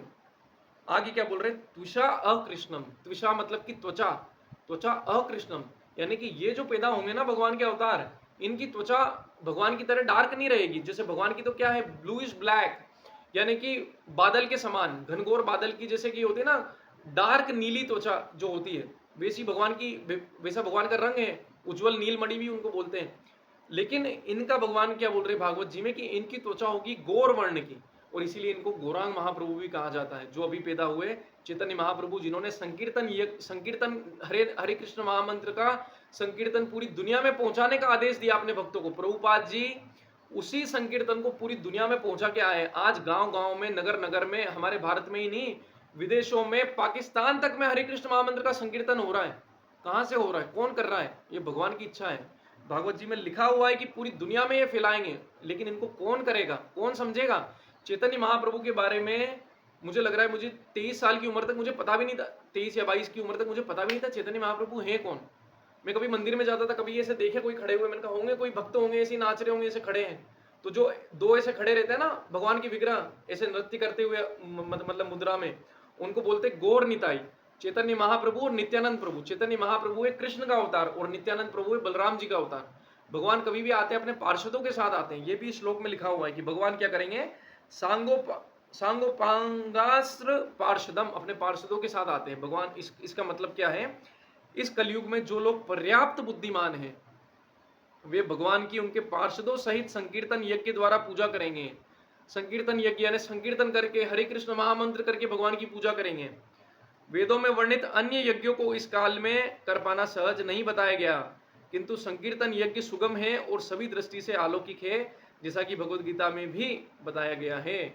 यानी कि भगवान का नाम जब क्यों बोला जाता है कि खाली वही ही तारक है और किसी चीज से कुछ नहीं होने वाला हमारा, हम कितने ही हवन आदि कर ले, अरे हम जो मंत्र बोलते हैं उसमें ही गलतियां हैं। वेदों के जो मंत्र हैं जो कि अनुष्ठानों के लिए बने हैं, अगर उनको सही तरीके से नहीं उच्चारण किया जाता है तो फिर उसका फल ही नहीं मिलता है ढंग से। तो फिर हम कैसे भगवत प्राप्ति करेंगे जो इतनी उच्च अवस्था की चीज है। लेकिन भगवान क्या बोल रहे हैं, नाम संकीर्तन, भगवान का नाम तो आसान है, हरे कृष्ण कृष्ण कृष्ण हरे हरे, हरे राम राम राम हरे हरे। बस ये बोलते जाओ, नाम जप करते जाओ, 1 2 4 5 10 माला 16 माला करते रहो करते रहो करते रहो। भगवान की भक्ति प्रेम जो हृदय में जो कि ढकी हुई है अभी अपने पाप कर्मों से, सब उजागर हो जाएगी और हमको क्या मिल जाएगी, भगवान की प्रेममयी भक्ति मिल जाएगी। भगवान की प्रेममयी भक्ति वापस से मिल क्या जाएगी, वो तो है अंदर। कितना भी हम लोग पाप कर लें, स्वयं भगवान भी किसी जीवात्मा से उनका प्रेम खत्म नहीं कर सकते। वो कम जरूर हो सकता है, पाप की जब गड्डिया पे गड्डिया जमने लगेगी तो वो हमको महसूस होना कम हो सकता है, लेकिन वो कभी भी खत्म नहीं हो सकता। इसीलिए तो हम देखते हैं जब रावण जैसे राक्षस की जब भगवान मारते हैं, उसका जब वध करते हैं, तो उनकी आत्माएं निकल के भगवान में प्रवेश कर जाती। उनकी आत्माएं तो निकल के नरक में जानी चाहिए थी ना, क्यों नहीं गई? जब इतने पाप किए उन्होंने, सीता माता तक का अपहरण कर लिया। तो ये चीजें क्या दर्शाती हैं, ये चीजें हमारा मतलब भगवान कितना प्रेम करते हैं हमसे, कि इतना पाप करने के बाद भी उसको मतलब ऐसा नहीं रिजेक्ट कर दिया भगवान ने कि अब नहीं लूंगा इसको, फेंक साला साइड में। आज एक माँ बाप बच्चा थोड़ा सा वो कर ले तो उसको रिजेक्ट करते थे, भाग तू यहाँ से, नहीं है हमको तेरी जरूरत। भगवान इतने पाप करे, रावण तो भगवान कितने कष्ट उनको दिए उसने सीता माता का अपहरण करने के बाद, भगवान ने तो उसकी आत्मा तक को अपने चरणों में जगह दे दी। हिरण्यकशिपु की आत्मा भी ऐसे भगवान में समा गई। तो जो भी ऐसे पापी जिनका भगवान वध करते हैं वो भगवान में जाके समा जाते हैं, ऐसे समा जाते हैं मतलब उनकी ब्रह्म ज्योति में चले जाते हैं, जिसका हमने पहले मुक्ति जिसको अपन बोलते आगे बात करी थी। भक्ति ऊपर की लेवल की चीज है, ये नहीं कर रहे कि अपन भी राक्षस बने और वहां जाए, अपन और ऊपर की बात कर रहे हैं, भगवत धाम जाने की, जो भक्ति कहलाती है। ठीक है, तो ये सारी हमारी बात हो गई कि भगवान ने सृष्टि जब बनाई तभी बोला था कि यज्ञ करना जाके, तब जाके खुश रहोगे। हम तो भूल ही गए, हम तो भूल ही गए कि विष्णु करके भी कुछ होता है, हमें कोई मतलब भी विष्णु से। ठीक है, अब भगवान 11वें श्लोक में, ये तो हमने देख लिया कि कलयुग में भगवान, तो आप देखोगे ना हर क्लास का मूल उद्देश्य आके टिकता है नाम जप पे, और हर क्लास का पूरा उद्देश्य है नाम जप में आस्था बढ़ाना, कि नाम जप करो भाई, नाम जप करो और कोई नहीं संभालेगा तुमको। जब मुश्किल आएगी ना, कोई नहीं बचा सकेगा इस दुनिया का माइकल लाल। जिस किसी पे भी आप भरोसा कर लो वो भी आपको छोड़ के भाग जाएगा, चाहे आपके हस्बैंड हो, आपके वाइफ हो, आपके बच्चे हो, कोई भी हो। जब मुश्किल की घड़ी आएगी, जब गजेंद्र की मुश्किल की घड़ी आई, जो कि राजा था इतने बड़े हेवनली प्लेनेट का, मतलब स्वर्गीय उस जगह का राजा था, वो हाथी था, मतलब हाथी राजा था वहां का। इतने सारे हजारों हजारों हाथी और हथीनियां उसके पीछे चलते थे, और उसको जब ऐसा बोला जाता है गजेंद्र जब पैर रखता था तो धरती कांपती थी, इतना ज्यादा उसका बल था। और वो गजेंद्र जब पानी में नहा रहा था और मतलब अटखेलियां कर रहा था हथीनियों के साथ में, उस समय जब एक मगर ने आके उसका पैर पकड़ लिया तो गजेंद्र कुछ कर नहीं सका। अब वो क्योंकि पानी में तो मगरमच्छ की चलेगी, पानी में हाथी क्या कर ले, उसको वो कुछ कर भी नहीं सकता, और उसको घसीट रहा था नीचे। तब गजेंद्र ने देखा कि कोई भी उसको बचा नहीं पा रहा है, कोई और हाथी अंदर नहीं आ रहा है उसको बचाने, क्या बचा है, वो खुद नहीं बचा सकते उसको, कोई अंदर नहीं आ रहा है। तब वो क्या करता है, नारायण को पुकारता है। भगवान नारायण को जब वो पुकारता है, वो प्रार्थना बोल देता है। भागवत जी में आती है वो प्रार्थना, जब हम कभी भागवत जी शुरू करेंगे तब देखेंगे उसकी प्रार्थना, गजेंद्र की प्रार्थना। गजेंद्र गजेंद्र मोक्ष की जो स्तुति होती है बहुत फेमस है भागवत जी की। तो गजेंद्र मोक्ष में क्या आता है कि वो भगवान को पुकारता है, और तो कुछ कर नहीं सकता, पैर तो उसने पकड़ रखा है, खून निकल रहे हैं पैर में से। ऐसी अवस्था में वो क्या करता है, तालाब का एक कमल तोड़ता है, भगवान को इसे अर्पण करता है। तो भगवान विष्णु के हाथ में जो आप एक कमल देखते हैं ना, वो कमल किसका दिया हुआ है, गजेंद्र का कमल है। वो एक हाथी का दिया हुआ कमल, एक जानवर का दिया हुआ कमल भगवान इतना प्रेम से रखते, क्योंकि वो एक भक्त था जिसने की इतनी मुश्किल वाली अवस्था में भगवान को याद किया, और क्या किया, उनकी प्रार्थना की। ये चिंता नहीं की मेरा पैर ये खा रहा है, उसने कहा कि ये तो कोई कुछ कर नहीं सकते। जो है द्रौपदी ने किनको पुकारा, कृष्ण को पुकारा। जब सबकी तरफ देखा तो कोई नहीं बचा सका, कृष्ण को पुकारा तो एक सेकंड में भगवान आए, आए कि नहीं आए। तो गजेंद्र ने भी जब सबकी तरफ देखा किसी ने कुछ नहीं करा, तो उसने डायरेक्ट कमल तोड़ के भगवान को अर्पण किया, और भगवान विष्णु की जब स्तुति करी तो आपको जान के आश्चर्य होगा कि भगवान के जो वाहन है गरुड़ जी की स्पीड मन से भी तेज होती है। मतलब मन से तेज क्या होता है, आपने सोचा चांद, आप चांद पे चला गया आपका मन, गरुड़ जी उससे भी पहले पहुंच जाते चांद पे। आप सोच भी नहीं सकते उससे पहले वो चांद पे चले जाते, आप सोच भी नहीं सकते उससे पहले वो सूर्य पे चले जाएं, उतना तेज गरुड़ जी। और भगवान के गजेंद्र मोक्ष की आप फोटो जाके देखना, जो उसका चित्र बनता है शास्त्रों के अनुसार, उस चित्र में आप देखोगे भगवान चप्पल पहन के, भगवान विष्णु चप्पल पहन के रखते हैं, भगवान नारायण चप्पल पहन के रखते हैं, वैकुंठ में भगवान चप्पल पहनते हैं। भगवान ब्रज में चप्पल नहीं पहनते जब यहाँ पे वृंदावन में आते, लेकिन बाकी सब जगह वैकुंठ में चप्पल पहनते हैं। लेकिन इसमें यह देखने को मिलता है कि बिना चप्पल के भगवान, और भगवान तो आगे और गरुड़ पीछे, कि भगवान तो गरुड़ पे बैठ के आते हैं, लेकिन ये क्या हो गया, गरुड़ भी पीछे रह गया, भगवान उससे तेज भाग के आएगा उसको बचाने के लिए। किसको बचाने के लिए, गजेंद्र को बचाने के लिए। क्योंकि एक भक्त ने दर्द के समय पे भगवान को पुकारा, और वो भी स्तुति कर रहा है इतनी सुंदर, तो मतलब गरुड़ भी तैयारी नहीं कर सका, भगवान चप्पले छोड़ के अपने भाग के आए। यूं भी नहीं कि भाई मैं गरुड़ पे बैठूं और गरुड़ पीछे दिखता, तो गरुड़ ऐसे उड़ के आ रहे हैं और भगवान उससे पहले अपने सुदर्शन से उसका जो मगरमच्छ रहता है उसकी गर्दन काट देते हैं। तो इससे ये समझ में आता है कि भगवान भक्त से कितना प्रेम करते हैं। भगवान किसी भी जीवात्मा को कष्ट नहीं देना चाहते। जीवात्मा कष्ट अपने ही कर्मों से भोग रही है और भोगती रहेगी जब तक वो समझ नहीं जाती कि शास्त्रों में क्या बताया गया है। यज्ञ करना किसको कहते हैं, भगवान का नाम जब सबसे बड़ा यज्ञ है इस संसार का, वो करना कितना जरूरी है, ताकि हम यहाँ भी सुखी में रह सकें और यहाँ से जाकर भी भगवान के धाम में सुखी रहें। नहीं तो कोई कितना ही भोग कर ले, कुछ नहीं होने वाला। कितना ही अच्छा खाना खा ले, कितने ही अच्छे कपड़े पहन ले, कितनी ही जगह घूम ले, कितना ही ज्यादा धन कमा ले, अंत में जाके जो बुरी हालत हमारी होगी वो बस हम ही जानेंगे और कोई नहीं जानेगा। ठीक है, तो आगे हम देखते हैं 11वें श्लोक में भगवान क्या बोलते हैं, और भी ज्यादा क्लियर तरीके से भगवान बोलते हैं, देवान भावयतानेन ते देवा भावयन्तु वः परस्परम भावयन्त श्रेया परम वापस्यथ। यज्ञों के अनुसार प्रसन्न होकर देवता तुम्हें भी प्रसन्न करेंगे, और इस तरह मनुष्य तथा देवताओं के मध्य सहयोग से सबों को संपन्नता प्राप्त होगी।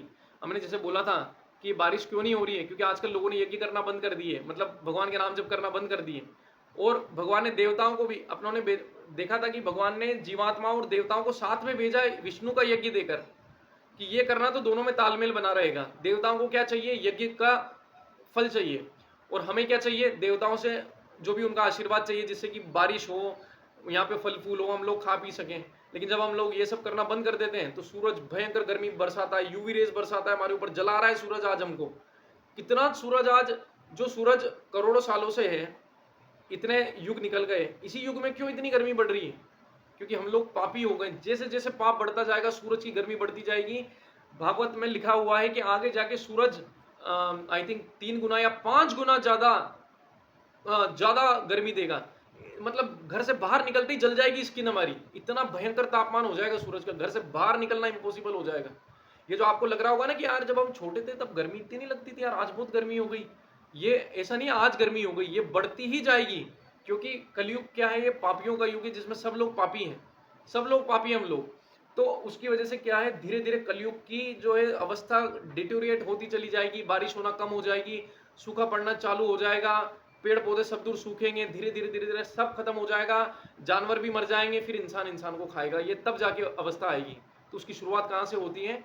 जब मनुष्य यज्ञ भूल के, भगवान की नाम जब भूल के बाकी सारे कामों में लग जाता है। अरे यार आज तो मेरा ये काम है, आज तो यहाँ जाना है, आज तो वहां जाना है, अरे कल कर लूंगा, भगवान का नाम कल जब लूंगा, भगवान का जा रहे, भगवान तो यही है। अरे भगवान कहीं नहीं जा रहे, आपके जीवन का भरोसा नहीं है एक सेकंड का भी, आपका जीवन कब छूट जाएगा। हमारा दूसरा काम धाम छोड़ के भी करना पड़े, भक्ति तो करनी चाहिए। क्योंकि ये सब काम धाम करके मतलब क्या निकलेगा अगर भगवान की भक्ति नहीं कर रहे। अगर आपकी नौकरी आपको काम भगवान की भक्ति नहीं कर देती, छोड़ दे ऐसी नौकरी, बकवास ऐसी नौकरी, कोई मतलब की नहीं है। और अगर आपको लग रहा है कि नौकरी नहीं छोड़ सकते तो किसी भक्त पे जाके पूछो कि भाई मैं कैसे इसमें भक्ति करूं जो काम धाम कर रहा हूं, कि ये करते करते मैं कैसे अपना दिमाग भगवान में लगा सकूं, वो आपको बताएंगे। एक गुरु के पास जाइए, वो आपको सब कुछ बताएंगे। ठीक है। तो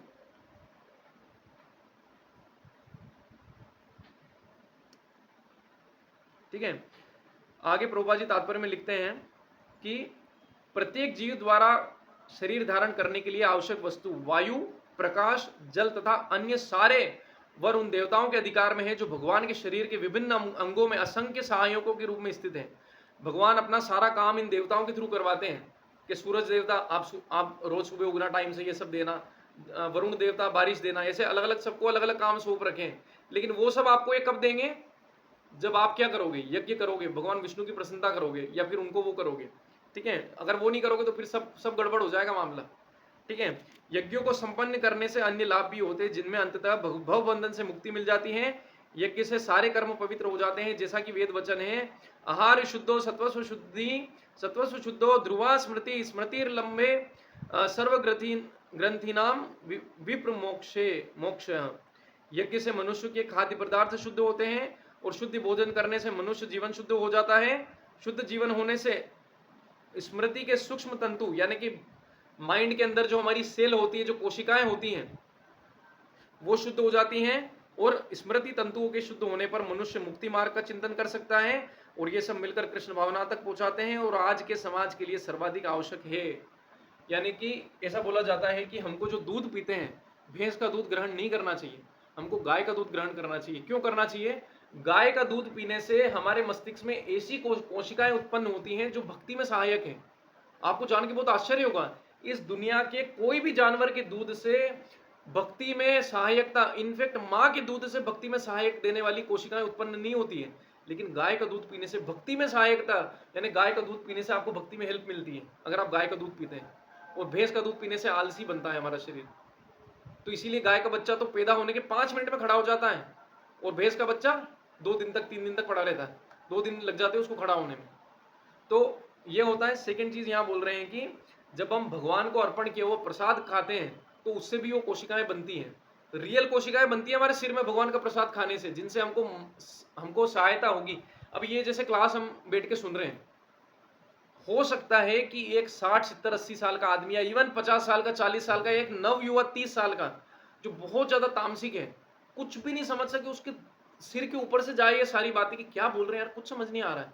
उसका मतलब क्या है कि उसके दिमाग में भी ऐसी कोशिकाएं उत्पन्न नहीं है, इतने पाप वो कर चुका है कि जो थी वो भी मर गई शायद सारी, वो समझ ही नहीं पाएगा ये सारी बातें। और अगर हमको और अच्छे से समझना है तो हमको क्या करना चाहिए? भगवान का प्रसाद ही ग्रहण करना चाहिए, ताकि जल्दी जल्दी ऐसी कोशिकाएं बढ़े। घर में तो खाना तो रोज बना ही रहे हैं, उसमें बस लहसुन प्याज मत मिलाओ, कुछ मांस मिट्टी मत बनाओ, भगवान को चढ़ाओ, भोग लगा के खाओ। उससे क्या होगा? हमारी भक्ति में, हमने बोला था ना कि भगवान के खाने से कैसे भक्ति बढ़ सकती है। भगवान को अर्पण करके खाना खाओ, अपने घर में शुद्ध पकाओ, बाजार का नहीं, शुद्ध पकाया हुआ सही तरीके से पकाया हुआ, बिना लहसुन प्याज का इस्तेमाल करा हुआ, भगवान को अर्पण करके फिर खाओ, आपकी कोशिकाएं बढ़ेंगी जो आपको भक्ति में आगे बढ़ाएंगी। ठीक है, आज हम एक बहुत ही खतरनाक एग्जाम्पल देखने वाले हैं जिससे शायद आपको एक क्लैरिटी मिलने में और आज की पूरी कक्षा याद रखने में बहुत सहायता मिलेगी। ठीक है, मैं 5 मिनट में इसको कवर करूंगा, फिर हम क्वेश्चन आंसर लेंगे। तो देखो होता क्या है ना, गेमिंग पार्लर आपने देखा होगा, गेमिंग पार्लर यानी कि जो गेम वाली दुकानें होती हैं, आपने देखा गेम वाली दुकानें, बच्चे गेम खेलते रहते हैं, वहां ठक ठक ठक ठक बटन दबाते रहते हैं। गाँव में आपने बहुत सारी जगह देखा होगा, गेमिंग पार्लर इनको बोलते हैं। वो रिमोट पे गेम खेलते रहते हैं। कभी आपने देखा वहाँ टीवी रहती है, बच्चे 2-2 5-5 रुपए घर से लेके जाते हैं, वहां पे जाके गेम खेलते हैं। ठीक है, तो प्ले जोन होती है, जैसे मॉल्स में प्ले जोन जिसको बोला जाता है। तो मान लो कि एक जो बच्चा है उस गेमिंग पार्लर में जाता है या उस खेलने वाली दुकान पे जाता है, और वहां पे जाके वो बच्चा क्या बोलता है कि ठीक है मेरे को गेम खेलना है, और उस जो दुकान वहां पे दुकान जो संभाल रहा होता है वो उसको कहता है ठीक है भाई तू दे, थोड़े बहुत पैसे दे, 5-10 रुपए जो भी लिए, उसको खेलने के लिए बिठा दिया। ठीक है, अब क्या होता है कि अगर वो बच्चा वहां जो खेल रहा है गेम, ठीक है, आपने देखा होगा बहुत सी बार मम्मी मम्मी किसी को भेजती बुलाने के लिए कि बेटा चलना तेरी मम्मी बुला रही है, 2 घंटे हो गए खेल रहा है यहाँ पे, अरे बोल दो मम्मी को मैं नहीं आ रहा, अरे जा यार मेरे को डिस्टर्ब मत कर, जा बाद में आना। बच्चा खेल ही रहा है वहां पे, ठीक है, खेल ही रहा है वहां पे, उसको नहीं जाना, उसकी मम्मी 1-2 बार भेजती, नहीं आता, उसके जो पैसे थे वो भी उसने सारे उड़ा दिए, पैसे सारे उड़ा दिए। वो दुकान जो संभाल रहा है आदमी, दुकानदार, जो उससे पूछता है कि बेटा ये तू दे देना ना, हाँ हाँ मैं दे दूँ अंकल जी, अभी बस थोड़ी देर है, अभी मैं खेल लूँ पहले। उसको पता है मेरे पास खत्म हो गए पैसे, पर दुकानदार को क्या बोल रहा है कि अभी थोड़ी देर में खेल के दे दूंगा। ठीक है भाई, 1 घंटे 2 घंटे और हो गए, 2 घंटे बाद फिर दुकानदार आता है, क्या बोलता है वो उससे, दे दो बेटा पैसे, रुक जा 2 मिनट रुक, तो बाद में खेल लेना, चला तू साइड में आ पहले, तो दे दो पैसे। उसको पैसे तो है नहीं, और दुकानदार उसको घर नहीं जाने देगा। घर क्यों जाने देगा, उसके पास अब पता चले घर से तो वापस ही नहीं आएगा, तो दुकानदार क्या करेगा, 10 लोगों के सामने बेइज्जती करेगा उसकी, करेगा ना, कि जब तुम्हारे पास पैसे नहीं है तो यहाँ मतलब भीख मंगों की तरह खेलने आ जाते हो, यहाँ पे पैसे तो लाते नहीं हो घर से, बेइज्जती करेगा, उसको दुख होगा, दुख होगा। अब उसके बाद में क्या होगा, उसको दुख भी होगा, और वो क्या मतलब वो जो लड़का है ना, आज इतना दुख उसने झेल लिया, वो दुकानदार हो सकता है वहां पे फिर उसको जब कुछ नहीं मिला तो उसको बोला चल तो एक काम कर, यहाँ पे जितने भी ये जो, जैसे बहुत सी बार आपने देखा होगा ये लोग चाट पकौड़ी के नाश्ते वगैरह भी मतलब देते हैं वहां दुकान पे, अब तू यहाँ प्लेट धो तो मेरी, यहाँ सारी प्लेट धो के जा आप घर, ऐसे तो नहीं जान दूंगा बेटा तेरे को। वो बच्चा जाके सारे प्लेट धो के फिर घर जाएगा। आज उस बच्चे को इतना दुख झेलना पड़ गया, किस लिए, गेम के नशे की वजह से। अगले दिन वो बच्चा फिर आएगा, फिर से आएगा खेलने, फिर बैठा रहेगा दिन भर, और फिर ऐसी हालत उसकी होगी। ये क्या है, ये बच्चा कौन है, ये बच्चा हम जीवात्माएं हैं जो बार बार बार बार बार बार बार बार बार बार बार बार इस भौतिक जगत में, जो कि क्या है, वो गेम में जो चल रहा है ना, वो सब कुछ असली नहीं है, वो नकली है। वहां क्या कोई असली है क्या, असली क्या है, असली तो हमारा घर है, जहां से हमारी माँ भेज रही है, हमारे पिता भेज रहे हैं किसी को बुलाने के लिए, लेकिन हम क्या कह रहे हैं, अरे हमको टाइम नहीं है बाद में, अरे हमको टाइम नहीं है बाद में आना, अभी मत बात करो हमसे, अभी नहीं बाद में। वो बोलते ठीक है भाई बाद में आएंगे, और हम क्या करते हैं, रोज ऐसे बेइज्जत होके जाते हैं घर वापस, फिर आते हैं। और ये जो वापस आने का मतलब क्या है, वापस से जन्म लेना, या फिर इसको बोल सकते हैं वापस से सृष्टि होना। जो भगवान क्या करते हैं, भौतिक सृष्टि करते हैं, एक समय के बाद में वापस इसको समेट लेते हैं, फिर से भौतिक सृष्टि करते हैं, फिर से समेट लेते हैं। भगवान विष्णु की श्वास से, जब भगवान श्वास अपनी सांस बाहर छोड़ते हैं, ये सृष्टि हो जाती है सारी, और वापस श्वास अंदर कर, इस सारी सृष्टि वापस अंदर चली जाती है। लेकिन जो बद्ध जीवात्माएं यहाँ आनंद के लिए बैठी हुई हैं, वो फिर से आती हैं, फिर से जाती हैं, फिर से आती हैं, फिर से जाती हैं। लेकिन जो जीवात्माएं भगवान की भक्ति में लग गई ना, वो हमेशा हमेशा के लिए भगवान धाम में ही जाके रहती है, उनको नहीं आना पड़ता, ये बार बार आना जाना उनका मतलब नहीं है। तो ये बच्चा इतना एडिक्ट हो गया, इतना नशेड़ी हो गया है गेम खेलने का, इतना नशेड़ी हो गया कि उसको पता है कि रोज दुख भोग रहा है। खेलते खेलते भी ऐसा नहीं, मुझे आप बताइए कि आप खेल रहे हो, क्या आपको पूरे टाइम मजा आ रहा होता है, अरे आधे टाइम तो आप हार रहे होते हो, सामने वाला आदमी आपसे ज्यादा अच्छा प्लेयर है, वो आपको हरा रहा होता है, लेकिन क्योंकि नशा लग गया ना, लत लग गई, तो आप उसमें फंसे हुए हो, ऐसे बुरे फंसे हुए, ऐसे बुरे फंसे हुए हो कि मतलब निकल ही नहीं पा रहे हो, और कोई समझ ही नहीं आ रहा है भाई करा है क्या जिंदगी में, मैं करूँ क्या। ऐसा लग रहा है कि बस यही मेरा जो है ये हो गया। और ये जो गेमिंग पार्लर है, ये जो दुकान है, क्या है, ये भौतिक जगत है जिसमें हम रोज आ जाते हैं, वापस से घर जाते हैं, फिर से वापस आ जाते हैं, वापस से आ जाते हैं, वापस से आ जाते हैं, क्या करते हैं, बार बार बार बार बार बार बार बार परेशान होते रहते हैं। ठीक है, और ये जो बेइज्जती कर रहा है, ये जो दुकानदार, जो हमारी ये दुकानदार जो संभाल रहा है ना दुकान, ये भौतिक सृष्टि किसकी है, ये भौतिक सृष्टि किसकी है, ये भगवान की बनाई हुई सृष्टि है। लेकिन इसमें दुकानदार की तरह वो किसको बिठाते हैं, देवताओं को बिठाते हैं, देवी देवताओं को बिठाते हैं, जैसे वरुण देव हो गए, सूर्य देव हो गए, चंद्र देव हो गए, कि भाई तुम ध्यान रखो। अब इनको क्या बोला था हमने शुरू में, क्या सुना था भगवत गीता में, कि भगवान ने बोला यज्ञ करना मतलब कि भगवान विष्णु की प्रसन्नता के लिए करना, तो कोई दिक्कत नहीं है, यहाँ भी जा रहे हो तो वापस आ जाओगे आराम से।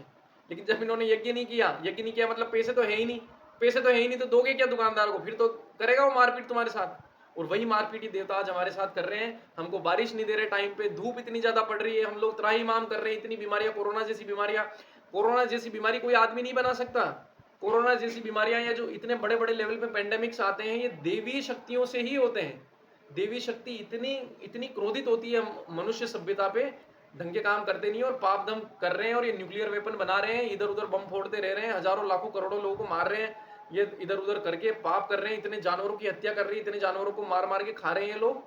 जब जब पाप बढ़ता है ऐसी ऐसी चीजें भेजते हैं देवी लोग, क्योंकि उनको तो दिया ही हुआ ये काम है। ठीक है, इससे हमको क्या समझना है कि जितना ज्यादा हम इस पार्लर में बैठे रहेंगे, और ये जो बच्चा आता है ना बुलाने, जब हमारे माँ बाप हम भेजते हैं किसी बच्चे को, तो वो बच्चा कौन होता है? वो बच्चा गुरु है, वो बच्चा भगवान का भक्त है, जो कहता है कि अरे तेरे मम्मी पापा बुला रहे हैं, अरे तो बाद में आना, तू दिमाग मत खराब, भाग तो यहाँ से, दिमाग मत खराब कर। हम उसी के ऊपर चिल्लाते हैं, हम भक्तों के ऊपर चिल्लाते हैं, हम भगवान के ऊपर चिल्लाते हैं। फिर भगवान को अंत में कभी कभी खुद भी अवतार लेके आ जाना पड़ता है कि अरे चल रे भाई चल, तू भी चल। लेकिन क्या भगवान जब आते हैं अवतार लेके, तो क्या सब लोग भक्त बन जाते हैं? नहीं बनते हैं। उनको सामने हम लोग जो है, नास्तिकों का एक सबसे बड़ा वो क्या रहता है, अरे भगवान है तो भगवान दिखाओ। अरे भगवान जिनने देख लिए, क्या वो भगवत धाम चले गए थे क्या? कौरवों के सामने भी तो भगवान दिख रहे थे उनको, वो तो भक्त बने ही नहीं। भगवान देखने से ऐसा नहीं कि हमको भगवान दिख जाएंगे तब हम भक्ति करना शुरू करेंगे। अरे भगवान तो उनके विग्रह में विराजमान हैं, वो तो बोल रहे हैं शास्त्रों के माध्यम। ये शास्त्र में जब वो बोल रहे हैं, उनकी एक लाइन जिनकी गलत नहीं है, सब कुछ वो बोल रहे हैं, हमको बता भी रहे हैं और बोल भी रहे हैं कि जब आपकी भक्ति का लेवल स्तर ऊंचा हो जाएगा, आप आंखों आम भगवान को देख सकते हो। जो हम बड़े बड़े भक्तों की कथाएं सुनते हैं, तो उनको भगवान का साक्षात दर्शन हुआ, कोई झूठी मूठी कथाएं थोड़ी है। आपको भी हो जाएगा। क्या आज आप चाहो कि नरेंद्र मोदी आपके सामने आ जाए तो आ जाएगा क्या? नहीं आएगा। लेकिन आप बनो कोई बड़े प्राइम मिनिस्टर या मतलब कोई बड़े नेता बनो, हो सकता है मोदी आपसे मिलने आ जाए, हो सकता है आप कोई इतना बड़ा काम करो कि मोदी आपके घर आ जाए, लेकिन पहले आप कुछ तो करो। हम खुद तो कुछ औकात रखते नहीं है और हम इच्छा कर रहे हैं भगवान हमको दिख जाए, ऐसा नहीं होगा, ऐसा कभी भी नहीं होगा। तो इसलिए नास्तिकों का जो ये जो तर्क होता है, ये बिल्कुल थर्ड क्लास तर्क है कि भगवान दिखाओ, मैं उसके बाद भगवान मानूंगा। भाई तुम्हारा जीवन कितनी तो बर्बाद होगा, ये भी बर्बाद हो जाएगा। ऐसे तर्क वितर्क मत करो उल्टे सीधे। भगवान देखने हैं वो भी दिख जाएंगे, भक्ति तो करो, तब समझ में आएगा भगवान को देखना कैसे। ठीक है, तो जो एक गुरु आते हैं, ये गुरु हमको क्या करते हैं, ये गुरु जब ये आते हैं, ये बच्चा जब बुलाने आया हमको, ये गुरु हमको बोलते हैं कि यहाँ जो तुम सोच रहे हो कि ये गेम खेलने में खूब मजा आ रहा है, बहुत सी बार बच्चा अपनी भूख भी भूल जाता है। अरे सुबह से भूखा बैठा है, सुबह 10 बजे आके खेलने लग गया, खाना पीना भी खा के नहीं आया, भूखा मर रहा है यहाँ पे, पर खेल रहा है। और फिर जब ज्यादा भूख लग गई है तो दुकानदार जाने ही नहीं दे रहा है। यानी कि कर्म बंधन ने पकड़ लिया कि अब बेटा आप कहाँ जा रहा है, अब तो तूने खेल लिया, अब तो तेरे को इधर ही सड़ना है, वापस जन्म लेने इधर ही फंसना है तेरे को। जब तक उसके पास पैसे थे तब तक तो खेल रहा था, चलो बात नहीं थी, तब तक तो वो चुपचाप जा सकता था। पैसे भी खत्म कर दिए और एक्स्ट्रा नेगेटिव में चला गया, अब दुकानदार ने धर लिया इसको।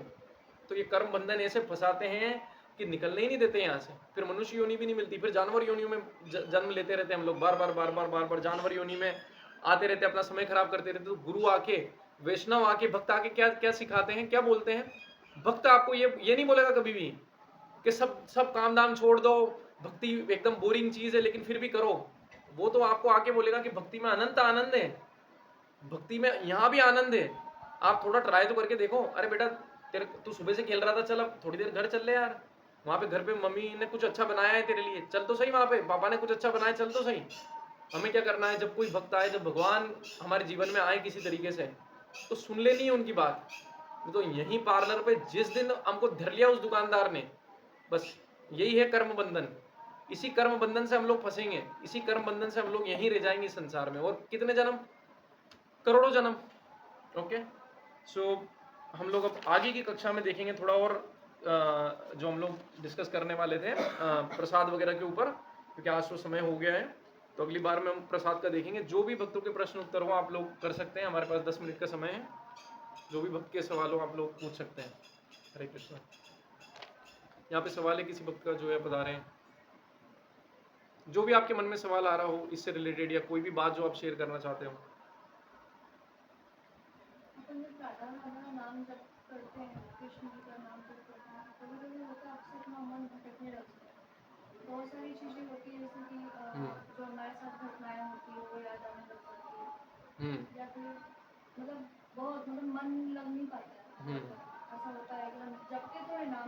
हाँ हाँ बहुत बार ऐसा होता है कि माइंड कहीं और जाता है, दिमाग कहीं और जाता तो इसका क्या कारण है ऐसा? देखो, सवाल क्या पूछा गया है? सवाल ये पूछा गया है, सवाल ये पूछा गया है कि हम जब नाम जप करते हैं भगवान का, ठीक है, हरे कृष्ण महामंत्र कर रहे हैं, राधा नाम जप कर रहे हैं, तो भगवान का नाम तो जप करते हैं, लेकिन उस समय पता नहीं क्या क्या उल्टी सीधी बातें जीवन में जो हुई वो याद आने लग जाती हैं। तो ये क्यों होता है? आपको जान के आश्चर्य होगा कि ये इसका प्रूफ है, ये इसका प्रमाण है कि भगवान का नाम काम कर रहा है। भगवान का नाम काम कर रहा होगा तो ये चीजें आएंगी आपके दिमाग में। शुरू में कैसे आएंगी? जब मुझे बताइए कि आपका जो घर है, उस घर में 1 साल से आपने झाड़ू नहीं लगाया, ठीक है, एक तो क्या हो सकता है कि आपको, अरे कौन कौन झाड़ू लगाए, इतना धूला उड़ेगा बेकार में, चुपचाप एक पैर रख के ना अंदर चले जाओ, कोई भी मतलब झाड़ू मत लगाओ यहाँ पे।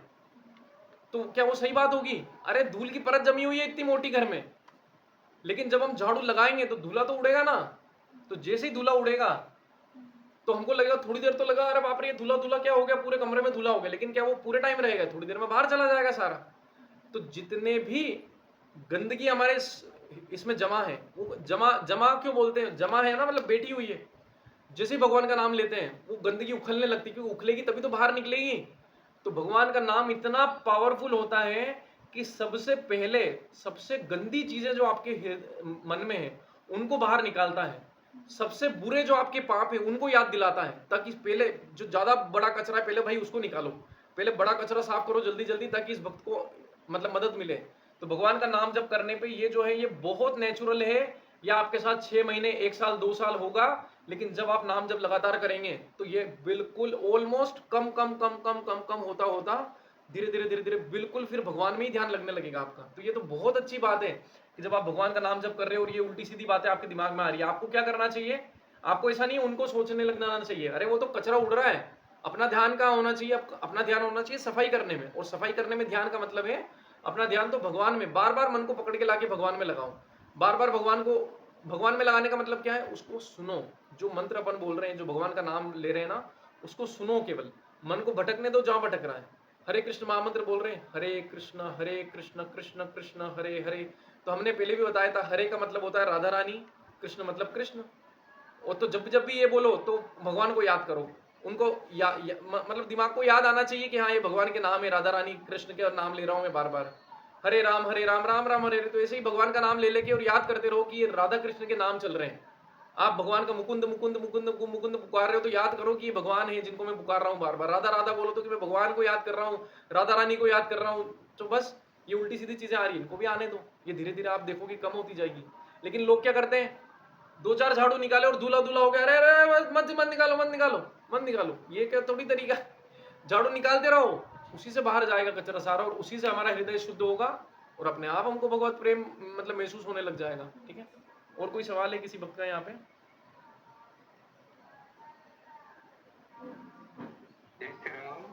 यस यस, हरे कृष्णा।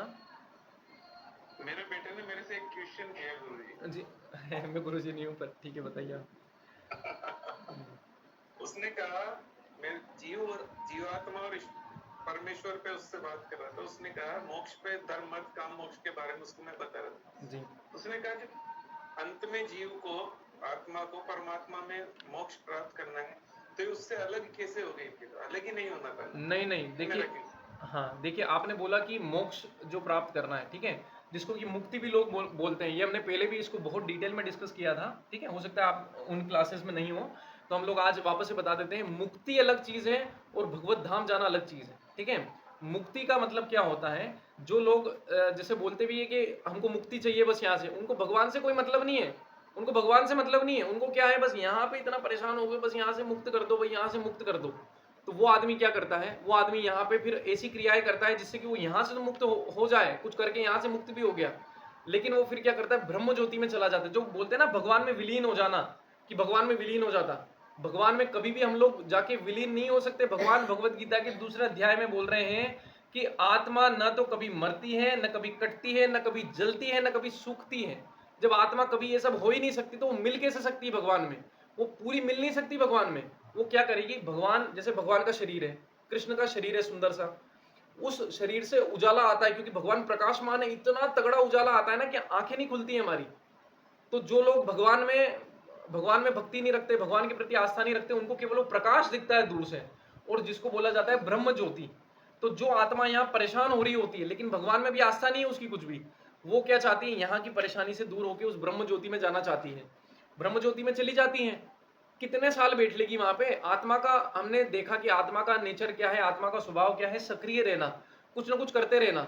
ब्रह्म ज्योति में जैसे ही आत्मा बोर होती है वापस से जन्म लेती है, यानी कि मुक्ति मिलने के बाद भी आत्मा को वापस जन्म लेना पड़ता है। ये भागवत जी में लिखा हुआ है बहुत ही स्पष्ट तरीके से कि मुक्ति को अंत नहीं समझना चाहिए। मुक्ति खाली इस जन्म में थोड़े साल तक, थोड़े सैकड़ों साल तक का मान लो आपको रेस्ट मिल गया, लेकिन वो अंत नहीं है। हमने इसको पहले एक एग्जाम्पल से भी देखा था कि अगर आप जो है मान लो कुंभ के मेले में आप गए, वहां पे भगदड़ मच गई और आप जाके वहां पे चढ़ गए एक टीले पे, छोटा सा एक जो रेत का टीला था उस पे जाके चढ़ गए, और वहां पे रेत के टीले पे अगर एक लेटरिन भी बनी हुई थी और वहां पे बदबू भी आ रही थी, लेकिन आपने देखा कि नीचे तो लोग मर रहे हैं, आप चुपचाप उस टीले पे बैठे रहोगे कि भाई, और आपको अच्छा लगेगा कि चलो मैं तो जिंदा तो हूं।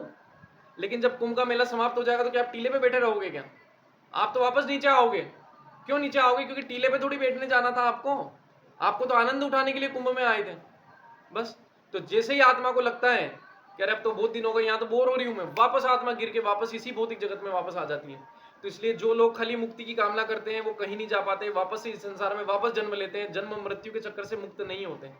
तो इसीलिए बोला जाता है कि भक्ति देवी के जो घर में मुक्ति देवी दासी की तरह काम करती है, और जो इंसान भगवान का भक्त होता है, मुक्ति तो इतनी छोटी चीज है कि वो तो उसको बहुत कुछ ही सालों की भक्ति में मिल जाती है ऐसे ही फ्री में। एक भक्त कभी भी मुक्त होना नहीं चाहता है। एक भक्त मुक्ति की बजाय तो वो चाहेगा भगवान मुझे वापस किसी भक्त के घर में जन्म दो, ताकि मैं इतनी और भक्ति कर सकूं कि आपके धाम में जाऊं डायरेक्ट। और आत्मा भगवान से अलग क्यों होती है? भगवान जो है, भगवान के शरीर के हम अंश होते हैं, ठीक है, भगवान के दिव्य शरीर के हम लोग अंश हैं। हमने दिखाया ना, हमारी छोटी सी साइज है ना, बाल के अगर भाग के 10,000 भी इससे के बराबर है। भगवान की साइज इतनी छोटी नहीं है, भगवान की साइज तो पूरी, जो भी उनका शरीर है वो पूरी उनकी साइज है, ठीक है। कृष्ण की मान लो जो भी उनकी हाइट रही हो, जो भी उनकी हाइट है, तो भगवान तो उनमें तो अनंत ऐसी आत्मा है, अनंत अनंत ऐसी आत्मा है जो हमारी तरह है, जो हमेशा उनके शरीर से निकल रही है, ठीक है। तो भगवान की ये जो आत्मा है भगवान, और ये आप जो बोल रहे हैं कि वो भगवान से अलग क्यों हुई, है ना, कि वो भगवान से अलग क्यों हुई, कि भगवान के शरीर में थी, भगवान के दिव्य शरीर में थी, तो भगवान से वो अलग क्यों हुई? तो देखिए भगवान जो है, भगवान पहले जो भगवान, ये जो आत्मा और जो ये है, जैसे जो अणु है और जो बड़ा, उसको विभू बोल सकते हैं, ठीक है, हमेशा एग्जिस्टेंस में थे। तो ऐसा भगवान ऐसा बोलते हैं कि ऐसा कोई भी समय नहीं था जब आत्मा नहीं थी, सभी समय थी आत्मा भी, ठीक है। और भगवान क्या करते हैं, भगवान इसमें किस तरीके से समझाते हैं कि भगवान का जब आनंद लेने का मन होता है, ठीक है, भगवान का आनंद लेने का मन होता है। आप मुझे बताइए कि आपको अगर आनंद कुछ करना हो, अकेला अकेला आदमी कितने समय तक आनंद का भोग कर लेगा? अकेला आदमी क्या आनंद कर सकता है? उसका भी मन करेगा किसी के साथ में कुछ एंजॉय करने का, किसी के साथ में घूमने का, किसी के साथ में फिरने का। तो वो आनंद भगवान किसके साथ उठाते? अपने ही अंश के साथ उठाते, अपना ही अंश। इसीलिए अपनी जो आत्मा है, ये क्वालिटी में यानी गुणवत्ता में हम भगवान के बराबर हैं, गुणवत्ता में बिल्कुल भगवान के बराबर है हम लोग, कोई कमी नहीं है, 1% की भी कमी नहीं है। लेकिन साइज में यानी कि जो आकार है उसमें हम लोग बहुत छोटे हैं भगवान से। ये बस जीवात्मा परमात्मा का तत्व में ये अंतर होता है, ठीक है। और अलग क्यों हुए, मतलब अलग आके हम लोग अलग हुए ना, हम लोग पहले तो वहां थे, हम यहाँ आ गए। अलग क्यों हुए? अलग इसलिए हुए क्योंकि हम लोग ने क्या सोचा कि हम लोग भगवान से अलग हटके आनंद लेना चाहते हैं। अगर भगवान के साथ आनंद लेना चाहते तो भगवान का धाम था, और भगवान से हटके आनंद लेना चाहते तो यहाँ पे आ गए हम लोग। तो ये इसका है। ये मैं आपके सवाल का सही से जवाब दे पाया आपको? जी ठीक है, धन्यवाद। जी धन्यवाद। जी प्रभु जी, एक छोटा सा सवाल है। मतलब मैंने ये 2-3 लोगों से सुना है कि बोलते हैं कि जो कृष्ण के डिवोटीज है उनको ज्यादा दुख मिलता है, उनको भगवान थोड़ा ज्यादा चैलेंजेस देते हैं इस जन्म में। तो उसका क्या रीजन है? क्योंकि हम तो ऑलरेडी उनके भक्ति में हैं, हमें तो मतलब उसी में ही अच्छा लगता है, दिन और रातों हम तो हर जगह उन्हीं को ढूंढते हैं। तो हमें मैटेरियल चैलेंजेस और मैटेरियल जो दुख है वो क्यों ज्यादा देते हैं फिर? क्यों suffering के साथ? देखो ये जो बोलते हैं, मैं आपको एक श्लोक से सुनाता हूँ, ठीक है, कि अविस्मृतिर कृष्ण पदार विंदयो शिणोति अभद्राणि शम तनोति सत्वस्व शुद्धिम परमात्म भक्तिम ज्ञानम च विज्ञानम विराग युक्तम। यानी कि भगवान को स्मरण करने से, भगवान की भक्ति करने से 7 चीजें होती हैं, जिनमें से पहली 2 चीजें क्या हैं? अविस्मृतिर कृष्ण पदार विंदयो शिणोति अभद्राणि, यानी कि जितने भी दुख हमारे जीवन में आने वाले होते हैं वो सब कम हो जाते हैं। शिणोति अभद्राणि शम तनोति, जो सुख आने वाला होता है वो बहुत गुना बढ़ जाता है। भगवान तो ये बोल रहे हैं। फिर ये क्या हो रहा है कि भक्त के जीवन में दुख ज्यादा आ रहे हैं। ठीक है, भक्त के जीवन में दुख ज्यादा किस समय बढ़ते हैं ये भी ध्यान रखना। भक्त के जीवन में दुख बढ़ते हैं किस समय बढ़ते हैं? जब वो भगवान का अति प्रिय हो जाता है, जब भगवान उसको चाहते हैं कि वो सबको, मतलब पूरी दुनिया से अपना आश्रय हटा के और उन्हीं को आश्रय माने, तब उसके जीवन में दुख बढ़ते हैं। लेकिन जब उसके जीवन में दुख बढ़ते हैं तो उसको दुख महसूस भी नहीं होते। आप मुझे बताइए, कुंती देवी को दुख महसूस हो रहे हैं क्या?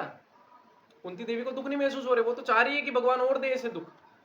तो वो अवस्था अवस्था की बात है। शुरू में भगवान अगर दुख देने लग जाएंगे तो कोई भक्ति नहीं करेगा।